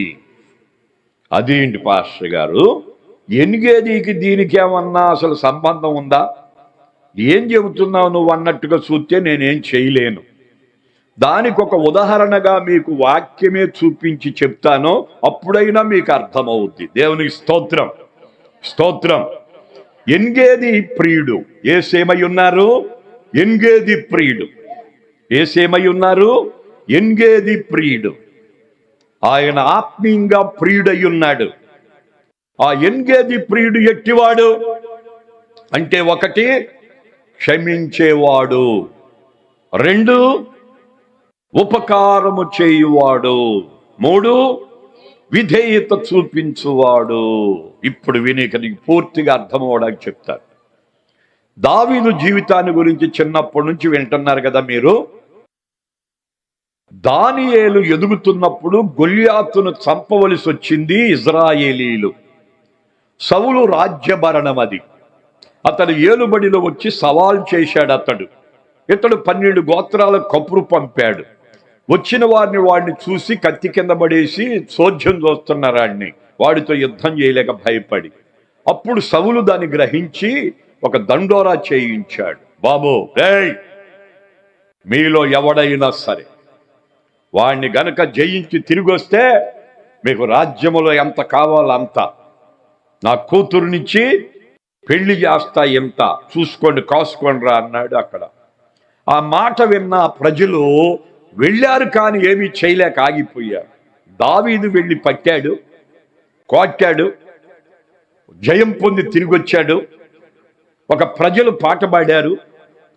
పాటకు విషపు చూపు వచ్చింది సౌలుకి. దావీదును చంపజూచాడు. ఎన్నోసార్లు దేవుడు అతన్ని తప్పించాడు. ఒకరోజు సౌలు తన సైన్యాన్ని తీసుకుని యుద్ధానికి వెళ్ళాడు వేరే భాగానికి. అక్కడ దావీదు ఎక్కడున్నాడు వేగు చూడండి అంటే ఆయన పారిపోతున్నాడు అరణ్యానికి. ఒకరోజు వేగులు వారు చెప్పారు, ఏమండి, దావీదు గారండి ఎంగేది అరణ్యములో ఉన్నాడండి అని చెప్పారు. ఎక్కడున్నాడట? ఎంగేది అరణ్యములో ఉన్నాడండి అని చెప్పారు. ఎవరికి? సౌలు గారికి. యుద్ధం ఆపండిరా, తర్వాత చూసుకుందాం వీళ్ళతో, అసలాన్ని వేసేద్దాం పదండి అని చెప్పేసి సైన్యాన్ని తీసుకొని బయలుదేరి ఎన్గేది అరణ్యములోకి ప్రయాణం కట్టాడు సౌలు గారు. ఎవరిని చంపటాకి? దావీదు గారిని చంపటాకి. అర్థం చేసుకో, ఎక్కడది? ఎన్గేది అరణ్యం. అది ఎత్తు పల్లాలు, ఎక్కి దిగాలన్నమాట. కొండలు లోయలు, కొండలు లోయలు, కొండలు లోయలు అన్నమాట. ఎన్గేది భాగం, కొండల భాగం. ఆ భాగమునకు సౌలు ప్రయాణం చేసి యుద్ధం మానేసి వచ్చి ఎన్గేదిలోకి వెళుతుండగా, అబ్బాయ్ ఇక్కడే ఉండండిరా, ఇప్పుడే వస్తానని శంకాని వర్తికి వెళ్ళారట. ఎక్కడికి వెళ్ళారు? ఎక్కడికి? శంకాని వర్తికి. అంటే తెలుసా మీకేమన్నా? తెలీదా? ఒకటనుకోండి పోని, మూత్ర విసర్జన కొరకు వెళ్ళవలసి వచ్చింది. ఎవరు? సౌలు రాజు గారు. ఇక్కడే ఉండండిరా, ఆ నీటి బుడ్డి ఇవ్వండిరా అని ఆ బుడ్డి తీసుకొని ఒక గుహలోకి వెళ్ళాడు సౌలు గారు. ఆ గుహ లోపల ఉన్నాడు దావీదు గారు. కాపలాదారులు మధ్యలో ఉన్నారు. ఎవడొచ్చాడు రా గుమ్మంలో కంటే? సౌలు రాజు వచ్చాడు. చూచాడక పనాడు, లోపలికి పరుగెత్తుకుంటా వెళ్ళాడు. దావీదు నాయన గారు అన్నాడు. ఏమిరా అన్నాడు. ఏంటేంటి? నిన్ను చంపడానికి చూసిన మీ మామ శంకాని వర్తికి వచ్చాడు, పని చేసుకుంటున్నాడు. ఉవ్వను వేసేస్తానన్నాడు ఆడు. పెచ్చా ఏంట్రా నీకు?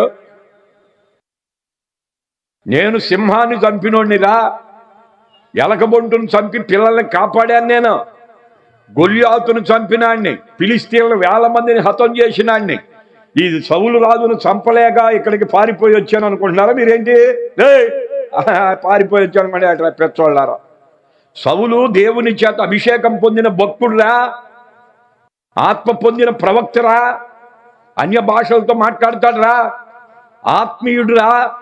వాడు శరీరం పనిచేసి నా మీద దుష్టుడు ఎలా మనసు పెట్టాడే గాని మంచి ఆత్మీయుడు కదంటరా. ఆయన చంపడా నిన్నేసేస్తా, ఎవడన్నా చెయ్యేశాడా రే మొత్తం పోతారంటే ఆడి దండం పెట్టి సరుకు మీరు చూసుకొని మాకు అది పక్కకు పోయాడు. సౌలు పని చేసుకొని లోపలికి వెళ్ళి ప్రజల మధ్యలో కలిసిపోయారు. అప్పుడు కలిసిపోయారు. అక్కడ ఒక ఎట్ట మైదానం కనపడింది. అక్కడ ఆ మైదానంలో పడుకున్నాడు సౌలు మధ్యలో. ఆ చుట్టూ ప్రజలు పోగుబడ్డారు. అక్కడ అందరు కాపుదలన్నమాట. సేమ కూడా వెళ్ళకూడదు, ఆయన కొట్టకూడదు, ఈగలు దోమలు రాకూడదు, అంత పకడ్బందీగా కాపల. క్రూరముఖం కానీ విషపురుగు కానీ మిడినాకు కానీ రాకూడదు. సైన్యం అంతా చుట్టుపడుకున్నారు, మధ్యలో పడుకోబెట్టారు మా నాయన్ని. చూశాడు దావీదు, కొండెక్కాడు. ఎవడరా అక్కడ? ఎక్కడరా? మైదానం ఎదురా. అదేనా గుంపు? అదే దేవుడైన యెహోవా గాఢ నిద్ర కలుగు చేశాడు వాళ్ళకి. ఎవరికి? పడుకున్న వాళ్ళందరికీ. గొరకలు ఏనుగొచ్చి తొక్కినా లేచేటట్టు లేరేక. ఏది మీ ఆయన పని మానేయాలనుకుంటే నువ్వు ఎంత లేపినా లేగడు చూడు అట్ట. ఊరికే గుర్చేపనిట్ట, ఎంత బతిలాడినా లేవడు గట్ట, నీళ్లు పోసినా కానీ కుదరదెట్ట. అందుకంటే అట్ట ఉంటుందన్నమాట. నటన నిద్ర అట్ట ఉంటుందంటగా. మామూలుగా పడుకున్న లేపొచ్చంటగా. ఊరికే గుర్చేద్దాం మీకైనా అంతే. అలిగితే లేవంటగా, ఎంత చేసినా నేను లేపలేవంటగా. ఊరికే గుర్చేద్దా. స్తోత్రం. మళ్ళీ ఒకసారి చెప్పుకో. వీనిప్పుడు ఏం జరిగింది? దావీదు చూచాడు, వచ్చేశాడు, సౌలు దగ్గరికి చేరుకున్నాడు. దేవునికి స్తోత్రం. తలగాడి దగ్గర నీటి బుడ్డను తీసుకున్నాడు, ఈటొంది తీసుకున్నాడు, వస్త్రం ఉంది తీసుకున్నాడు. కొంత దూరం వచ్చి ఇట్లా ఎత్తైన కొండ మీద నిలబడ్డాడు.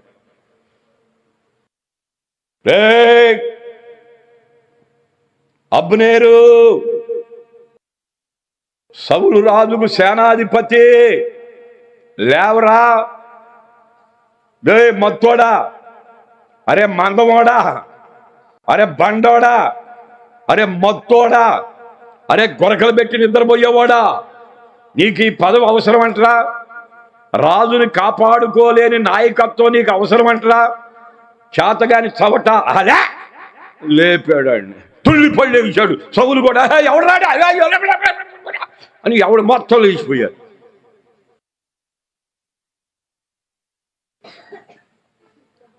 అబ్నేరా, నీ చేరువుకోకుండా వచ్చాను రా. ఇదిగో నీటి బుడ్డి, ఇదిగో ఈటే, ఇదిగో వస్త్రం. మీ రాజును కాపాడుకోలేని నాయకత్వం నీకెందుకురా చవట, పో భ్రష్టుడా. రాజు ప్రాణాన్ని కాపాడటాకరా నువ్వు నియమించబడ్డావు సేనాధిపతిగా. మత్తు నీకెందుకురా లెగమని కేకలేస్తే సౌలు విన్నాడు ఆ స్వరం. అయ్యా ఎవడిదిరా స్వరం? దావీదుదయ్యా. దావీదా, ఈ స్వరం నీదేనంటయ్యా. అవును నాన్నగారు. అయితే అయ్యా నువ్వు నా దగ్గరికి వచ్చావా బాబా? నా ఈటి నీ దగ్గర ఉందయ్యా. నీటి బుడ్డి తీసుకుపోయావా బాబా? వస్త్రం కూడా లాక్కుపోయావయ్యా. మరి నీకు దొరికానుగా ఒక కేటెత్తే పోయేవాడినిగా అయ్యా, వదిలిపెట్టావా అంటయ్యా.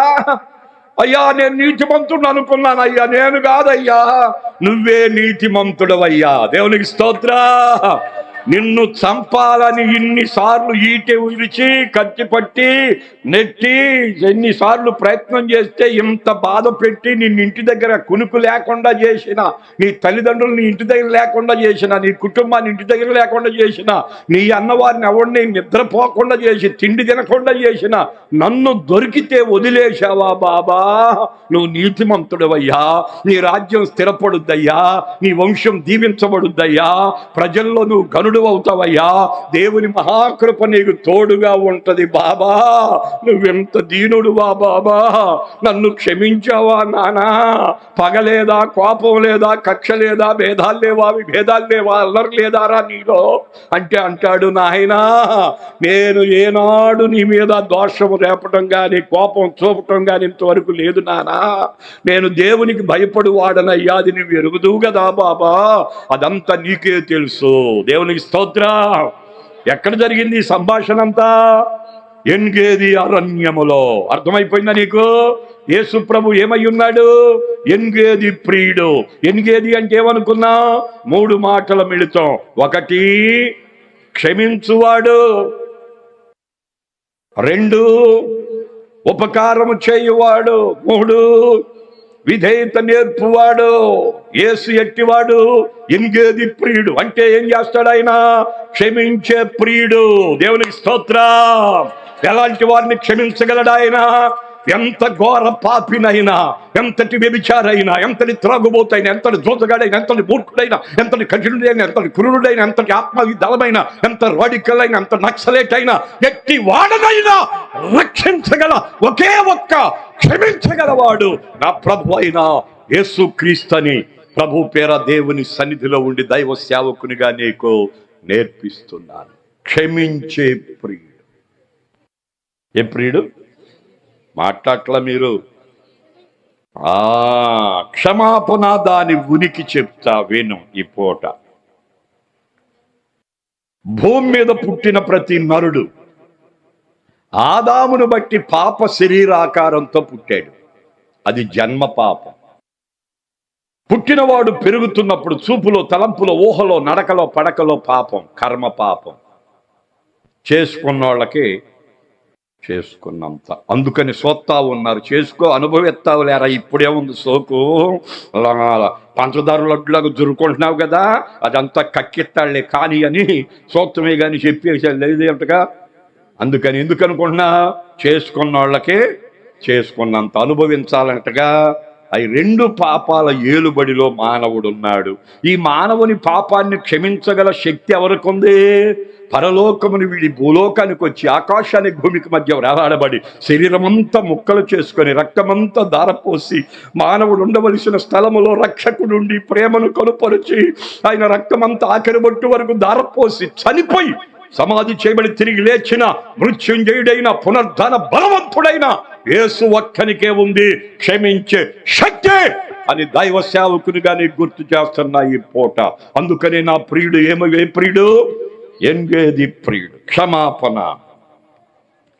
క్షమాపణ అవసరత పాపం ఉంది కాబట్టి. 2 క్షమాపణ అధికారం క్రీస్తు రక్తము ద్వారానే ఆయనకు తండ్రి ఇచ్చిన అధికారాన్ని బట్టి క్షమించగలడు. 3 క్షమాపణ అధికారం దేవుడే.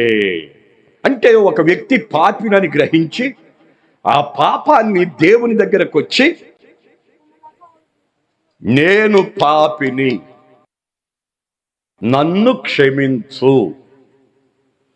నిన్ను నీవు హృదయపూర్వకముగా దేవునిని వేడుకోగలిగితే, దేవునికి స్తోత్రం, స్తోత్రం, ఆయన క్షమించుటకు సిద్ధ మనసు గలవాడు. దేవునికి స్తోత్రం. కొన్నిసార్లు నువ్వు చేసిన తప్పు నీ భర్త కొన్నిసార్లు అప్పటికి మర్చిపోయి మళ్ళీ చెబుతాడు, నువ్వెట్ట చేసావు లేవే, ఏంది నా మీద కొత్తనా అంటాడు. నీ భర్త చేశాడు అనుకో, ఏమయ్యో కాదు సోకు తెలుసులే మాకు అని చెప్పి లేవిశుద్ధ్యం తెత్తు. ఏంటి అప్పటికి మర్చిపోయి క్షమించినా ఏదో తప్పైపోయింది లేవే అన్నాడు అనుకో, అప్పటికే ఆయన మానేసి ప్రభువులోకి వచ్చిన మళ్ళీ గుర్తు చేస్తా ఉంటారు, నువ్వు అట్టగదు, నీ బతుకు ఎట్టగదు, నా దగ్గర అంటెట్ట, ఏం లెగుతున్నావు, చేయి లెగుతుంది అంటట అని చెప్పి మళ్ళీ లేపుతారు. చూశారు ఎట్ట పుండుని అట్ట అంటే ఊరికే గుర్తు చేస్తున్నట్ట. మానవుడు ఎట్ట, దేవుడు అట్ట కాదు. దేవునికి స్తోత్రం, స్తోత్రం చెప్ప. దేవుడు అంటే ఏంటో తెలుసా నీకు? క్షమించే దేవుడు. క్షమాపణ కారణం చెప్తున్నా. క్షమాపణకు అవసరత పాపముండుట వలన. క్షమాపణ అధికారం క్రీస్తు రక్తమే. క్షమాపణ అధికారం లేక క్షమించుటకు అధికారం ఎవరికి ఉంది? తండ్రి అయిన దేవునికి ఉంది. అది కృప ద్వారా మానవునికి అనుగ్రహించబడుతుంది. ఇక క్షమాపణ కావలసిన జ్ఞానం సువార్త ప్రకటన వలన వస్తుంది. దేవునికి స్తోత్రం. సువార్త ఎందుకు ప్రకటిస్తారు? ఈరోజు 1 తారీఖున ఈ సెమీ క్రిస్మస్ అనుకో, లేకపోతే ఇంకేమన్నా అనుకో, ఇది ఆరాధన కూటం అనుకో, ఆత్మీయ ఆరాధన కూటం అనుకో, అభిషేక కూటం అనుకో, ఏదన్నా అనుకో, ఇంత ఖర్చు పెట్టి ఇంత సభగా ఎందుకు ఈ కార్యం జరిగించాలి అంటే, సువార్త ప్రకటన లేకుండా ఒక వ్యక్తి దేవుని తట్టుకు తిరగలేడు. సువార్తను బోధించినప్పుడే తన మనసులో ఆ వాక్కు వెళ్ళి ఆత్మ ద్వారా క్రియ జరిగి తన పాపినని గ్రహింపజేసి పశ్చాత్తాపాన్ని కలిగించడానికి ఆధారం ఏంటంటే సువార్త ప్రకటన. దేవునికి స్తోత్రం, స్తోత్రం, స్తోత్రం. అంటే క్షమాపణ కావలసిన జ్ఞానం సువార్త ప్రకటన వలన. క్షమాపణ షరత్తు పశ్చాత్తాపముతో కూడా వచ్చిన కన్నీటికి కలిగే క్షమాభిక్ష. క్షమాపణకు నిశ్చయత దేవుని వాక్యమే. క్షమాపణకు రుజువు నడత. దేవునికి స్తోత్రం. అందుకనే కీర్తన భాగం ఒక మాట ఇస్తా. 130వ కీర్తన 4వ చరణం ఆఖరి మాట ముగిస్తున్న ఈ పూట ఎవరైనా చదువుకోవచ్చు అన్నమాట. ఎవండి 134 అండి, ఎక్కడ చెప్తున్నారు ఇంకా? అయినను ఏమండి నిలుపునట్లు నీ యొద్ద ఏం దొరుకుద్ది?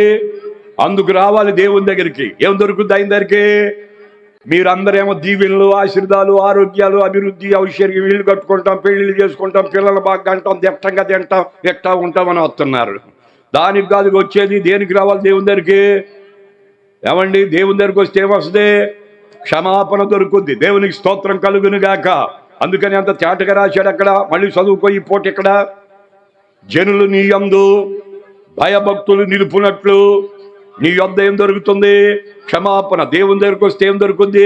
క్షమాపణ. నువ్వు వేడుకోవాలి, నాకు జన్మ కర్మ పాపం ఉంది దేవా, నీ కుమారుడు రక్తాన్ని నా కోసం ఇచ్చావు ప్రభువా, తండ్రివైన దేవా నువ్వు నన్ను అంగీకరించు బాబా, నీ కుమారుడు రక్తంలో కడుగు నానా, నన్ను పరిశుద్ధపరచు బాబా, వచ్చిపో నానా అని నువ్వు కోరుకుంటే నీ హృదయాన్ని బట్టి, నీ మనసాక్షిని బట్టి, నీ పశ్చాత్తాపాన్ని బట్టి ఆయన వచ్చి ఆ హృదయంలో ఉన్న పాప పంకిలాన్ని కడిగి నీ ఆత్మకు శరీరానికి ఉన్న మాలిన్యాన్ని కడిగి వేసి నీకు క్షమాభిక్ష పెడతాడు. నీ బరువంతా తీరిపోద్ది, నీ భారం అంతా తీరిపోద్ది, నీ బడలికంతా తీరిపోద్ది, నీ భక్తిహీనత అంతా తొలగిపోద్ది, నీ అజ్ఞానం అంతా తొలగిపోద్ది, నీ చీకటి అంతా తొలగిపోద్ది, నీ రహస్య దారుడంతా తొలగిపోద్ది, నీ వేదన, నీ కరువు, నీ ఖడ్గం, నీ వస్త్రహీనత, నీ బలహీనత, నీ వేదన, నీ మనోవేదన, ఆ రోగాలన్నీ పటాపంచులైపోయి క్రీస్తులో అంటుగట్టబట్టాకి అది క్షమించే గుణం.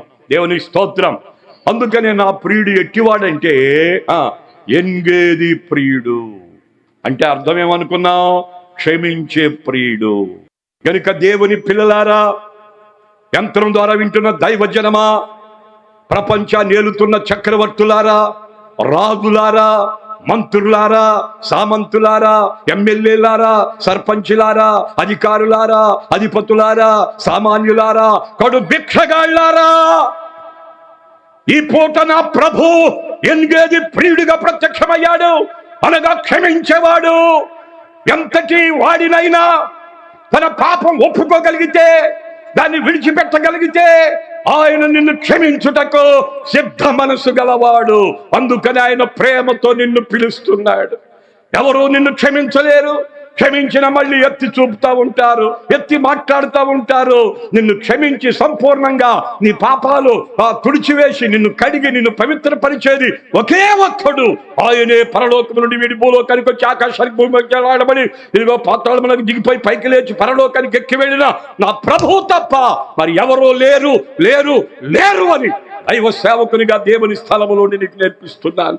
నాకున్నాడు ప్రియుడు, అతడే ఎన్గేది ప్రియుడు. ఈ బాబుకు ఒక బిస్కెట్ బ్యాగ్ ఇవ్వండి. ఎవరైనా తెచ్చారా? తెచ్చుకోవాలిగా మరి పిల్లల కోసం. మీకు అలవాటు అయిపోయింది ఏంటి అట్లా మాట్లాడుతూ ఉంటే ఆ మాటలేని వాక్యం మర్చిపోటాకి. స్తోత్రం చెప్పు.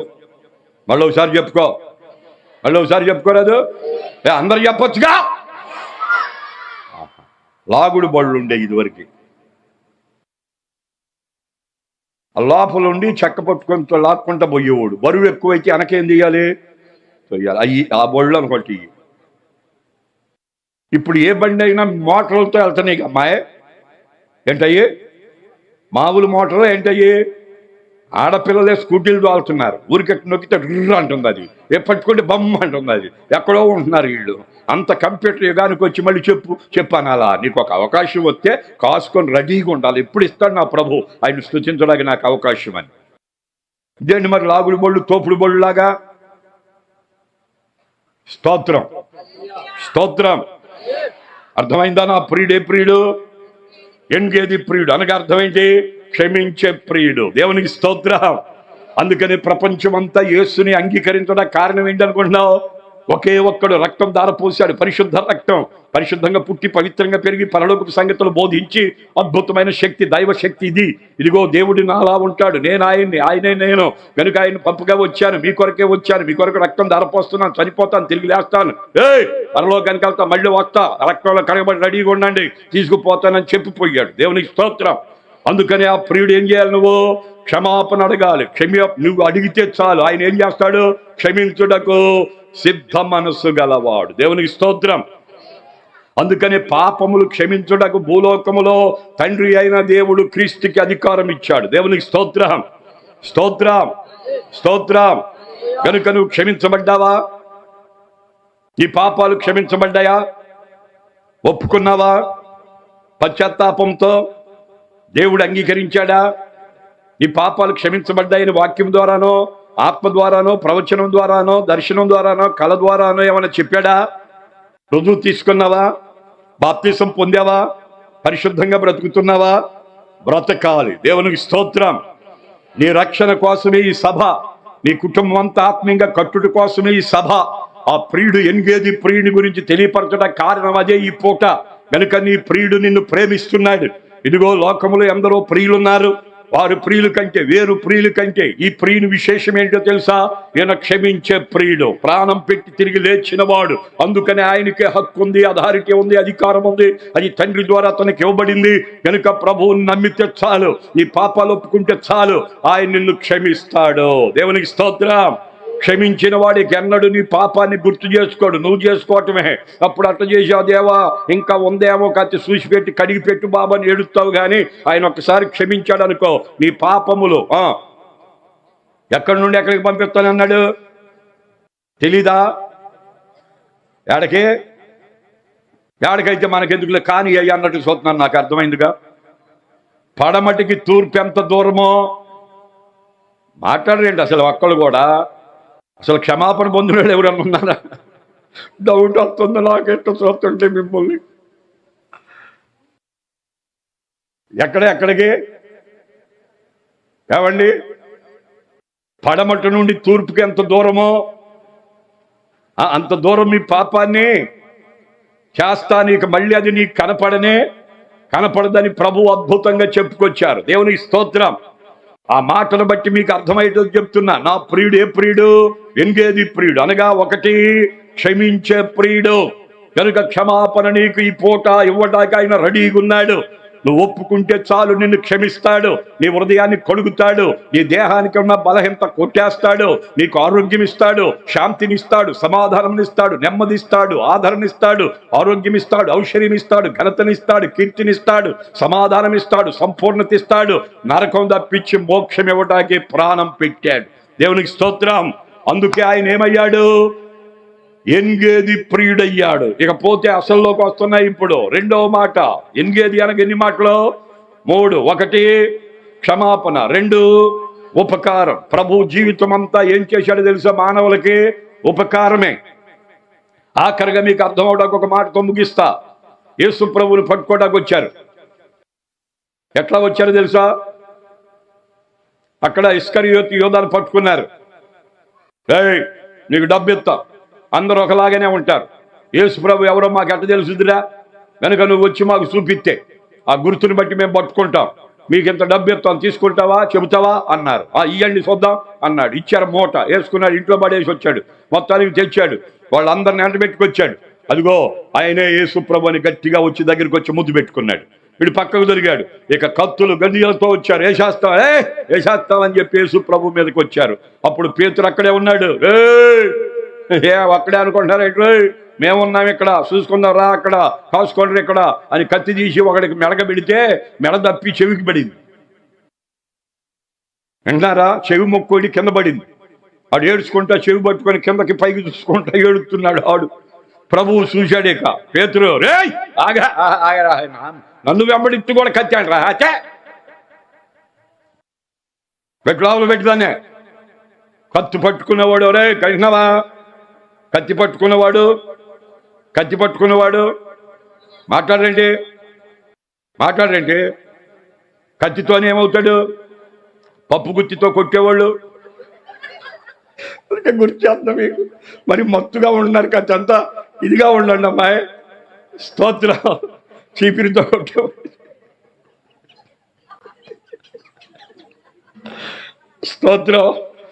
స్తోత్రం. ఊరికి మీకు కొద్దిగా ఆ వాతావరణంలో తీసుకురావాలని ఆశ, అంతేగాని వేరే కాదు. మీరు అర్థం చేసుకోవచ్చు.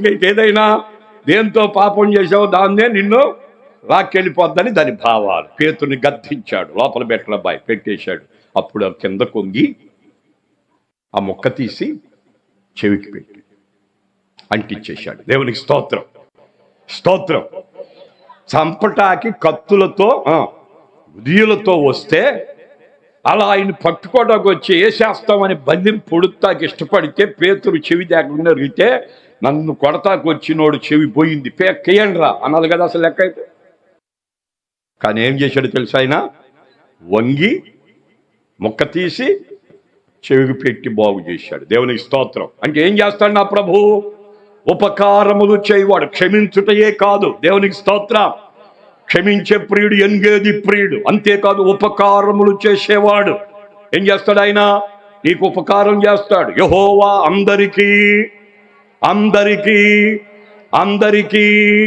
అందరికీ దేవుని పిల్లలారా, లోకములో పుట్టి పెరుగుతున్న ప్రతి ఒక్కరికి యెహోవా ఏమై ఉన్నాడు?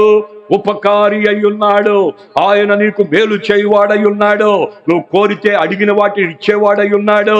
నిన్ను ధైర్యపరిచేవాడై ఉన్నాడు. నీకు నెమ్మది ఇచ్చేవాడై ఉన్నాడు. నీకు శాంతిని ఇచ్చేవాడై ఉన్నాడు. నీకు సమాధానం ఇచ్చేవాడై ఉన్నాడు. నీకు ధైర్యం ఇచ్చేవాడై ఉన్నాడు. నీ కుటుంబాన్ని రక్షణలోకి తెచ్చేవాడై ఉన్నాడు. కానీ అడగటం నీకు చేతనవ్వాలా. దేవునికి స్తోత్రం. అందుకని ఎన్గేది ప్రియుడు అంటే రెండవ మాట ఏంటది? ఉపకారం చేసే దేవుడు. ప్రజలందరికీ ఏం చేశాడు ఆయన బ్రతికున్నంత కాలం? ఉపకారమే. కుంటోళ్ళకి కాళ్ళు ఇచ్చి, గుడ్డోళ్ళకు చూపించి, మోగోళ్ళకి మాటిచ్చి, చెవిటోళ్ళకు వినికిడిచ్చి, చచ్చిన వాళ్ళు లేపేసి, దెయ్యం పట్టిన వారిని విడిపించి, అద్భుత మహత్కార్య సూచక్రియలు జరిగించి, కలవరంతో, కంగారుతో, ఆందోళనతో, అధైర్యంతో, భీతితో, భయముతో, చింతతో, దిగులుతో మునిగిపోతున్న మానవుల పైకి లేపే ఉపకారములు చేయగల శక్తి నా ప్రభువుకుంది. అందుకే ఆయన ఏమయ్యాడంటే ఈ రాత్రి ఎన్గేది ప్రియుడు. దేవునికి స్తోత్రం. ఏ ప్రియుడు? ఎన్గేది ప్రియుడు. 1 క్షమించే ప్రియుడు, 2 ఉపకారములు చేసే ప్రియుడు, 3 విధేయత. దేవునికి స్తోత్రం. నా ప్రభు నమ్ముకుంటే ఏమి నేర్పిస్తాడంటే విధేయత. ఎంతటి విధేయత నేర్పిస్తాడంటే తన తర్వాత తన పని జరగటానికి శిష్యుల్ని ఏర్పరచుకున్నాడు. ఎవరో? నా ప్రభువారు. ఏర్పరచుకున్న శిష్యులు లైన్గా నిలబెట్టి ఒక టవల్ నడుముకు చుట్టుకొని నీళ్లు తీసుకొని వాళ్ళ దగ్గర వంగి వాళ్ళ పాదాలను ఏం చేస్తున్నాడు? కడుగుతున్నాడు. పేతురు దగ్గరికి వచ్చాడు. అయ్యా, ఏంట్రా ఇది? నీకు దూరం అయిపోవాలి, నాకు దూరం అయిపోవాలి, ఇట్లా వద్దయ్యా, నా పాదాలు నువ్వేంటయ్యా, పట్టుకోకూడదయ్యా, కడగకూడదయ్యా, వద్దయ్యో, అసలు వద్దయ్యా, నేను పోతున్నానయ్యా అన్నాడు. దీంట్లో పాలు లేకపోతే పరలోకంలో పాలు ఉండదు అన్నాడు. అయితే పోసేయి మొత్తం తల నుంచి కిందకు అన్నాడు. అప్పుడు ఆయన అన్నాడు, ఒరే పెచ్చోడా, నువ్వు ఒకసారి స్నానం చేసినాక మళ్ళీ చెయ్యక్కర్లేదు, కాళ్ళు కడుక్కుంటే సరిపోద్ది అని చెప్పి ఏం చేశాడు? శిష్యుల పాదాలు అంటే ఏం కనపడుతుంది దీంట్లో? విధేయత. నేను వెళ్ళిన తర్వాత మీ బతుకులు ఎట్టుండాలి? విధేయులుగా ఉండాలిరా. పరిశుద్ధుల పాదాలు కడగాలయ్యా. రోగులు ఉంటే వాళ్ళకి నూనె రాసి ప్రార్థన చేయాలరా. నేను ఎట్ట చేశానో నా విధేయత అంతా మీరు నేర్చుకోవాలని ఏమి నేర్పించాడు? విధేయత నేర్పించాడు. ఈరోజు చూడండి, క్రూరులుగా, మూర్ఖులుగా, కఠినులుగా, కొట్టేవాళ్ళుగా, తిట్టేవాళ్ళుగా, నెట్టేవాళ్ళుగా ఉన్న వారిని కూడా ప్రభువు రక్షిస్తే ఏం చేశారో తెలిసట్టి వారిని సాధువులుగా చేసేసాడు. దేవుని స్తోత్రం, స్తోత్రం. ఎంతటి వాడైనా ప్రభు నమ్ముకుంటే చాలు, ఆ కోపం, కక్ష, భేదం, విభేదం, అల్లరి, నీచ కార్యాలన్నీ మొత్తం పోయి దీనుడైపోయి విధేయుడైపోయి పరిచర్య చేయటం ప్రారంభిస్తున్నారు. దేవునికి స్తోత్రం. ఒక కలెక్టర్ గారు వెళ్ళారంట, హైదరాబాదులో సేవ చేసి కాలం చేశాడు ఒక ఆయన, భక్సింగ్ గారు అంటారు, ప్రార్థనా వీరుడు, భక్తుడు. ఆయన దగ్గరికి వెళ్ళి, నాన్నగారు మీతో కలిసి సేవ చెయ్యాలి అన్నాడట. ఎవరిని? భక్సింగ్ గారిని. ఎవరో ఒక కలెక్టర్గా ఉద్యోగం చేసి ఆయన అన్నారట, పరిచర్య చేయాలనిపిస్తుందా అన్నారట. అవునయ్యా, మీతో కలిసి సేవ చేస్తాను అన్నారట. సరే అయితే ఒక పని చేయి, అయిపోయింది, ముగించేద్దాం. ఓ పని చేయమన్నారు. ఏం చేయమంటారు చెప్పండి, అందుకే నేను ఉన్నానయ్యా అన్నారట. ఏమీ లేదులే, బాత్రూములు కడిగిరా పో అన్నాడట. ఏంటంట? అంతేనయ్యా అని చెప్పి ఆ బైబిల్ అక్కడ పెట్టి గబగబా ప్యాంట్ మడతేసుకొని, చెయ్యి మడతేసుకొని వెళ్ళిపోయి శుభ్రంగా చేసేది వచ్చి చేతులు కట్టుకుని, కడిగావా అన్నాడంట. కడిగాను సార్. అయితే ఒక సంవత్సరం పాటు అదే పని నీకు అన్నాడంట.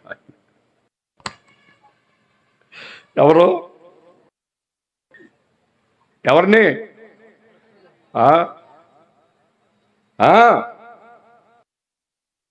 మరి ఆయన సాక్షిలో వింటా ఉంటాం, చదువుతుంటే, ఆయన పుస్తకాలు చదువుతుంటే ఒక అమ్మాయి ఫ్లైట్లో ఉద్యోగం అంట. ఫ్లైట్ దిగటం ఆలస్యం, బ్యాగ్ తీసుకుని వచ్చేస్తుంది, బ్యాగ్ ఒక పక్కన పెట్టేస్తుంది, దొడ్లు కడిగేసి శుభ్రంగా గుడి కడిగేసి సాపలు వేసేసి వెళ్ళిపోతాడు. మళ్ళీ డ్యూటీ అయిపోయినాక ఆరాధనకు వచ్చేస్తుంది. ఒక ట్రిప్ వెళ్ళటం, రావటం, ఆరాధన కూర్చుంటుందంట. ఎంతమందిని చెప్పాలి అట్లా? ఎక్కడి నుంచి వచ్చిందంత విధేయత ఇట్లా? కలెక్టర్ గారు అంటే అధికారులందరూ ఆయన ముందు ఉండాలి కదట, ఆయన చెప్పిందంతా చేయాలి కదట. ఏనేళ్ళు చేయాల్సి వస్తుందట. కారణం ఏంటట? ఏసయ్యలోకి వస్తే వత్తదట. ఏంటదట? విధేయత. బతుకులో ఏమవుతుందంటే తలెగరేసి కాళ్ళెగరేసేది కాదు, అది ప్రభువు నమ్మకం ముందు. ప్రభువు నమ్మితే ఏమొస్తుంది? విధేయత వస్తుంది. అందుకని నా ప్రభువు నమ్ముకుంటే ఏమొస్తుంది నీకు? 1 క్షమాపణ ఇస్తాడు, 2 ఉపకారం చేస్తాడు, 3 విధేయత నేర్పిస్తాడు. సంఘానికి ఏం కావాలో తెలుసా? క్షమాపణ కావాలి, ఉపకారం పొందుకోవాలి, విధేయత చూపాలి. సంఘం అంటే విధేయులైపోవాలి, దైవ సేవకుడు చెప్పినట్టుగా జీవించాలి, సంఘ కాపరి చెప్పినట్టుగా నడవాలి, దేవుని వాక్యం ఏదైతే బోధించిందో దాని ప్రకారంగా బ్రతకాలి, దేవుని ఆత్మ నీకు ఏదైతే నడిపిస్తుందో ఆత్మ ప్రకారంగా నువ్వు నడవాలి. అప్పుడే నీవు నీ దీనత్వాన్ని, నీ విధేయతను, నీ నిమ్మళత్వాన్ని ఆయన వలె ఉందా లేదని ఆయన చూసుకుంటాడు. దేవుని స్తోత్రం. అంటే మనం ఇలా కూడుకోట కారణం ఏంటి? మనం క్రీస్తు స్వారూప్యంలోకి రావాలి. అందుకనే మనం ఏం చేస్తాం? రక్షణ పొందిన వాళ్ళు ఉంటే బలలో పాలు పొందుతారు. పొందేటప్పుడు ఏం చేసుకుంటాం? ప్రార్థన చేసుకొని సిద్ధపాటుకు వచ్చేసి ఆయన శరీరమును తీసుకొని కాస్త కళ్ళ నీళ్ళు పెట్టుకొని కన్నీటితో ప్రార్థన చేసుకుంటాం. దేవా, ఇది నీ శరీరం, ఇది పరిశుద్ధం, నా శరీరం అపవిత్రం, దీన్ని తీసుకుంటున్నా, నా శరీరాన్ని అపవిత్రత అంతా కడిగివేయి, పరిశుద్ధ పరిచేసేయ్యా అని చెప్పి ఏం చేస్తాం? తింటాం. అప్పుడు మనకేమొస్తుంది? ఆయన లక్షణాలు, ఆయన పరిశుద్ధత, ఆయన దీనత్వం, ఆయన విధేయత, ఆయన నిమ్మళత్వం, ఆయన సాధు బుద్ధి, అంటే ఆ లక్షణాలన్నీ నీలో కొట్టొచ్చినట్టుగా కనపడాలి. అదే సంఘం అంటే. దేవునికి స్తోత్రం.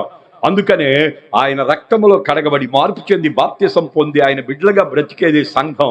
దానికోసమే రాబోతున్నాడు ప్రభు అయిన యేసు. ముగింపులోకి వచ్చారు గనుక నా ప్రియుడు ఎట్టి ప్రియుడు, ఎన్గేది ప్రియుడు. అందుకనే మళ్ళీ ఆ మాట చదువుతారా? ఏది ఎన్గేది ప్రియుడు అనే మాట ఏది? 1వ అధ్యాయం 14వ వచనం. నాకు నా ప్రియుడు ఎన్గేది ద్రాక్ష వనములోని కర్పూరపు పూగుత్తులతో సమానుడు. ఎంత చక్కని సాక్ష్యం చెప్తుందో చూడు.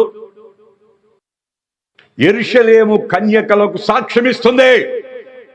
ఇది సియోను కన్య తన ప్రియుడి మీద ఆనుకొని అరణ్య మార్గములో నడుచున్నది ఎవతి అంటే ఇదే షోలంబితి సంఘం. ప్రేమను పొందుకున్న సంఘం, క్షమాపణ పొందుకున్న సంఘం, విధేయత నేర్చుకున్న సంఘం, ఉపకారాలు నేర్చుకున్న సంఘం, మరణ పడకలో ఉన్నప్పుడు తప్పించబడిన సంఘం. దేవునికి స్తోత్రం. ఈ షోలంబితి మంటల్లో కాలిపోయి బూడిది కావలసిన దాన్ని ఏం చేశాడు? ప్రియుడు ప్రాణానికి తెగించి రక్షించాడు. అందుకనే ప్రియుడయ్యాడు. అర్థం చేసుకోక లోతుగా చెప్పలేకపోతున్నాను.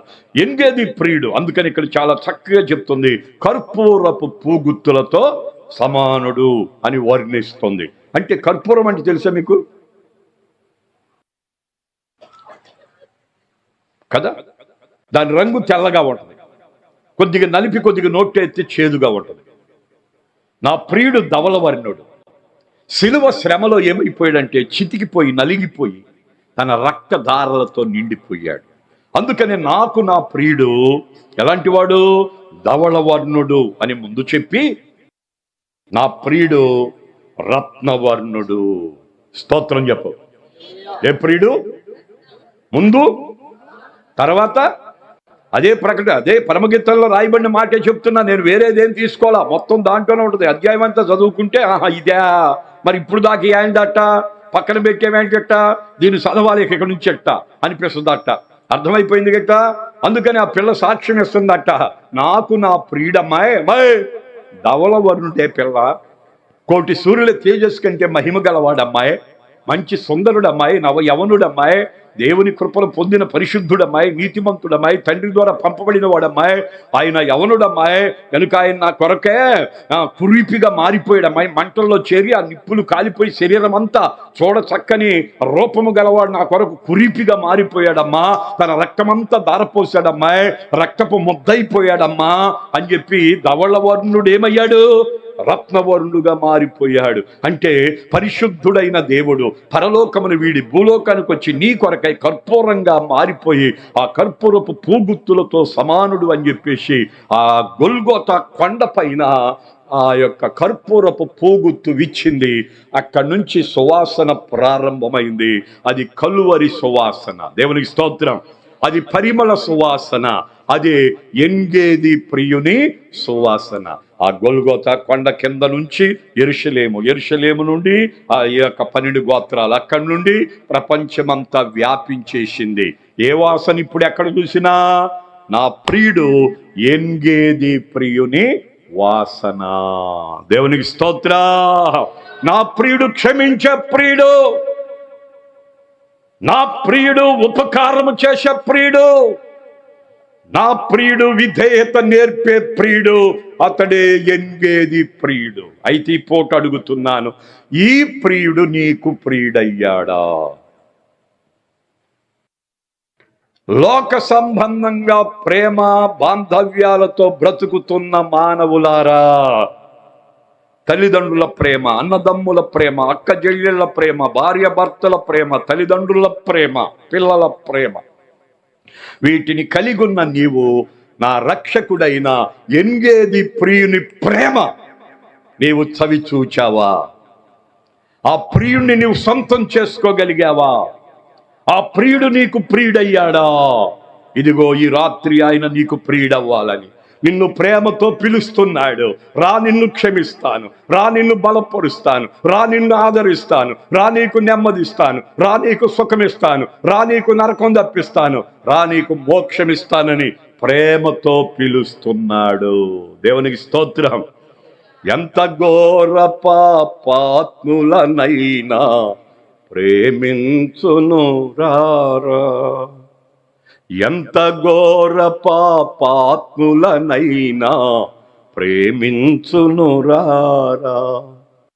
పాప భారముతో రారా, పాదములపై బడరా, యేసు పాదములపై పడరా. పాపుల రక్షకుడేసు, పాపుల రక్షకుడేసు, తప్పక నిన్ను రక్షించు. ప్రేమ మృతధారలు చిందిన మన యేసుకు సమమెవరు? పాప భారముతో ఉన్నావా? కుమిలిపోతున్నావా? మనోవేదనతో మంచం బక్కావా? వేదనతోనే జీవితం వెళ్ళబుచ్చుకుంటున్నావా? ఎంతకాలం బాధ, ఎంతకాలం వ్యాధి, ఎంతకాలం వ్యాకులం, ఎంతకాలం కలవరం, ఎంతకాలం కంగారు, ఎంతకాలం భయంకరమైన బాధ అనుభవిస్తావు, వేదన అనుభవిస్తావు, ఇదిగో మనోవేదన అనుభవిస్తావు. ఎంతకాలం అజ్ఞానంగా బ్రతుకుతావు, ఎంతకాలం అపరాధాలతో ఉంటావు, ఎంతకాలం లోకస్తుడిగా ఉంటావు, ఎంతకాలం నిన్ను పాడు చేసుకుంటావు, ఎంతకాలం శరీర కార్యాలు, ఎంతకాలం భోగయచ్చలు, ఎంతకాలం భక్తిహీనత, ఎంతకాలం అజ్ఞానం, ఎంతకాలం అపరాధాలు, ఎంతకాలం అంధత్వం, ఎంతకాలం చీకటి కార్యాలు, ఎంతకాలం రహస్యదారుడు, ఎంతకాలం భక్తిహీనత, ఎంతకాలం అవిశ్వాసం, ఎంతకాలం మచ్చ, ఎంతకాలం మలినం, ఎంతకాలం డాగు, ఎంతకాలం కోపం, ఎంతకాలం కక్ష, ఎంతకాలం భేదం, ఎంతకాలం విభేదం, ఎంతకాలం అలరి, ఎంతకాలం నీచకార్యం. ఆపై ఆ ప్రభు నిన్ను ప్రేమిస్తున్నాడు. ఎంగేది ప్రియుడు ఈ రాత్రి పిలుస్తున్నాడు. కొడుకుల్ని ప్రేమించి పెద్ద చేసి పెళ్లి చేసి పురుళ్ళు పోసి ఇల్లు ఇచ్చి వాకిలు ఇచ్చి ఉద్యోగాలు ఇప్పించి తిని తన కడుపు కట్టి నడువు కట్టి పెంచి పెద్ద చేస్తే గొంతు పిసగటాకు వస్తున్నారంటగా. ఊరికే గుర్చేస్తున్నాలే, వెళ్ళేటప్పుడు ఏడ్చుకుంటూ పోతావుగా, అందుకని ఏం చేస్తున్నారు, వేసేస్తాం అంటున్నారంటగా. అంత ప్రేమ ఏమైపోయిందే, ఎంతగా పెంచితే ఎట్లా చేస్తాడా అని చెప్పేసి ఏడ్చుకుంటూ బతుకుతున్నావు చూడు. భర్త కోసం రక్త మాంసాలన్నీ పిండి కావలసినవన్నీ చేసి పెట్టి వండి పెట్టి బాగా దిట్టంగా తిని మేడబడి వేసేస్తున్నానంటే ఎట్లుంటుంది నీకు? నిన్ను కొట్టి తిట్టేవాళ్ళు లోకంలో ఉన్నారు, కానీ నా ప్రియుడు, ఎన్గేది ప్రియుడు, ప్రేమించే ప్రియుడు. దేవునికి స్తోత్రం, స్తోత్రం, స్తోత్రం. లోకము నిన్ను తృణీకరించవచ్చు, లోకం నిన్ను క్షమించకపోవచ్చు, లోకంలో కుటుంబ సభ్యులు నిన్ను ఎవరు లెక్క చేయకపోవచ్చు, కానీ నా ఎన్గేది ప్రియుడు నిన్ను ప్రేమిస్తున్నాడు. ఈ పూట అదే షోలంబితి సాక్ష్యమిస్తా అంది. నాకు నా ప్రియుడు ఎన్గేది వనములోని ద్రాక్ష వనములోని కర్పూరపు పూగుత్తులతో సమానం గనుక ఆమెకు ప్రియుడయ్యాడు ఆయన. అందుకే ఆనందంగా రాజును కూడా తృణీకరించి, రాజరకాన్ని తృణీకరించి, వెండి బంగారాలను తృణీకరించి, పదవి పలుకుబడులు తృణీకరించి ప్రియుడి కోసమే నిలిచిపోయిన షోలంబితిని గూర్చి 2 మాటలు చెప్పా ఈ పూట. ఇంతటితో ముగింపనమాట. ఉందా ఈ అనుభవం? నీకుందా? క్షమించబడ్డావా? దేవుని రక్తములో కడగబడ్డావా? ఆయన బిడ్డగా మలచబడ్డావా? పరిశుద్ధంగా బ్రతకగలుగుతున్నావా? అలాంటి పరిశుద్ధంగా బ్రతికేదే షోలంబితి సంఘం, వధువు సంఘం, పెండ్లి కుమార్తె సంఘం, పావుర సంఘం. దాని కొరకే రాబోతున్నాడు నా ప్రియుడు. దేవునికి స్తోత్రం. ఇంకా ఎంగేది ప్రియుడు నీకు ప్రియుడు కాకపోతే ఈ రాత్రి మనసారా కోరుకో, ఎంగేది ప్రియుడా రా, నన్ను క్షమించి, నన్ను ఏలు, నన్ను కాపాడు, నన్ను కరుణించు, నన్ను దీవించు, నా కుటుంబాన్ని రక్షించు, నీ రాకకై సిద్ధపరుచని నువ్వు వేడుకోవడానికి ఒక సమయం. ఈ ప్రియుడు నీకు ప్రియుడు కావాలి. అందరం ఒకాటి మీదకి వచ్చేద్దాం.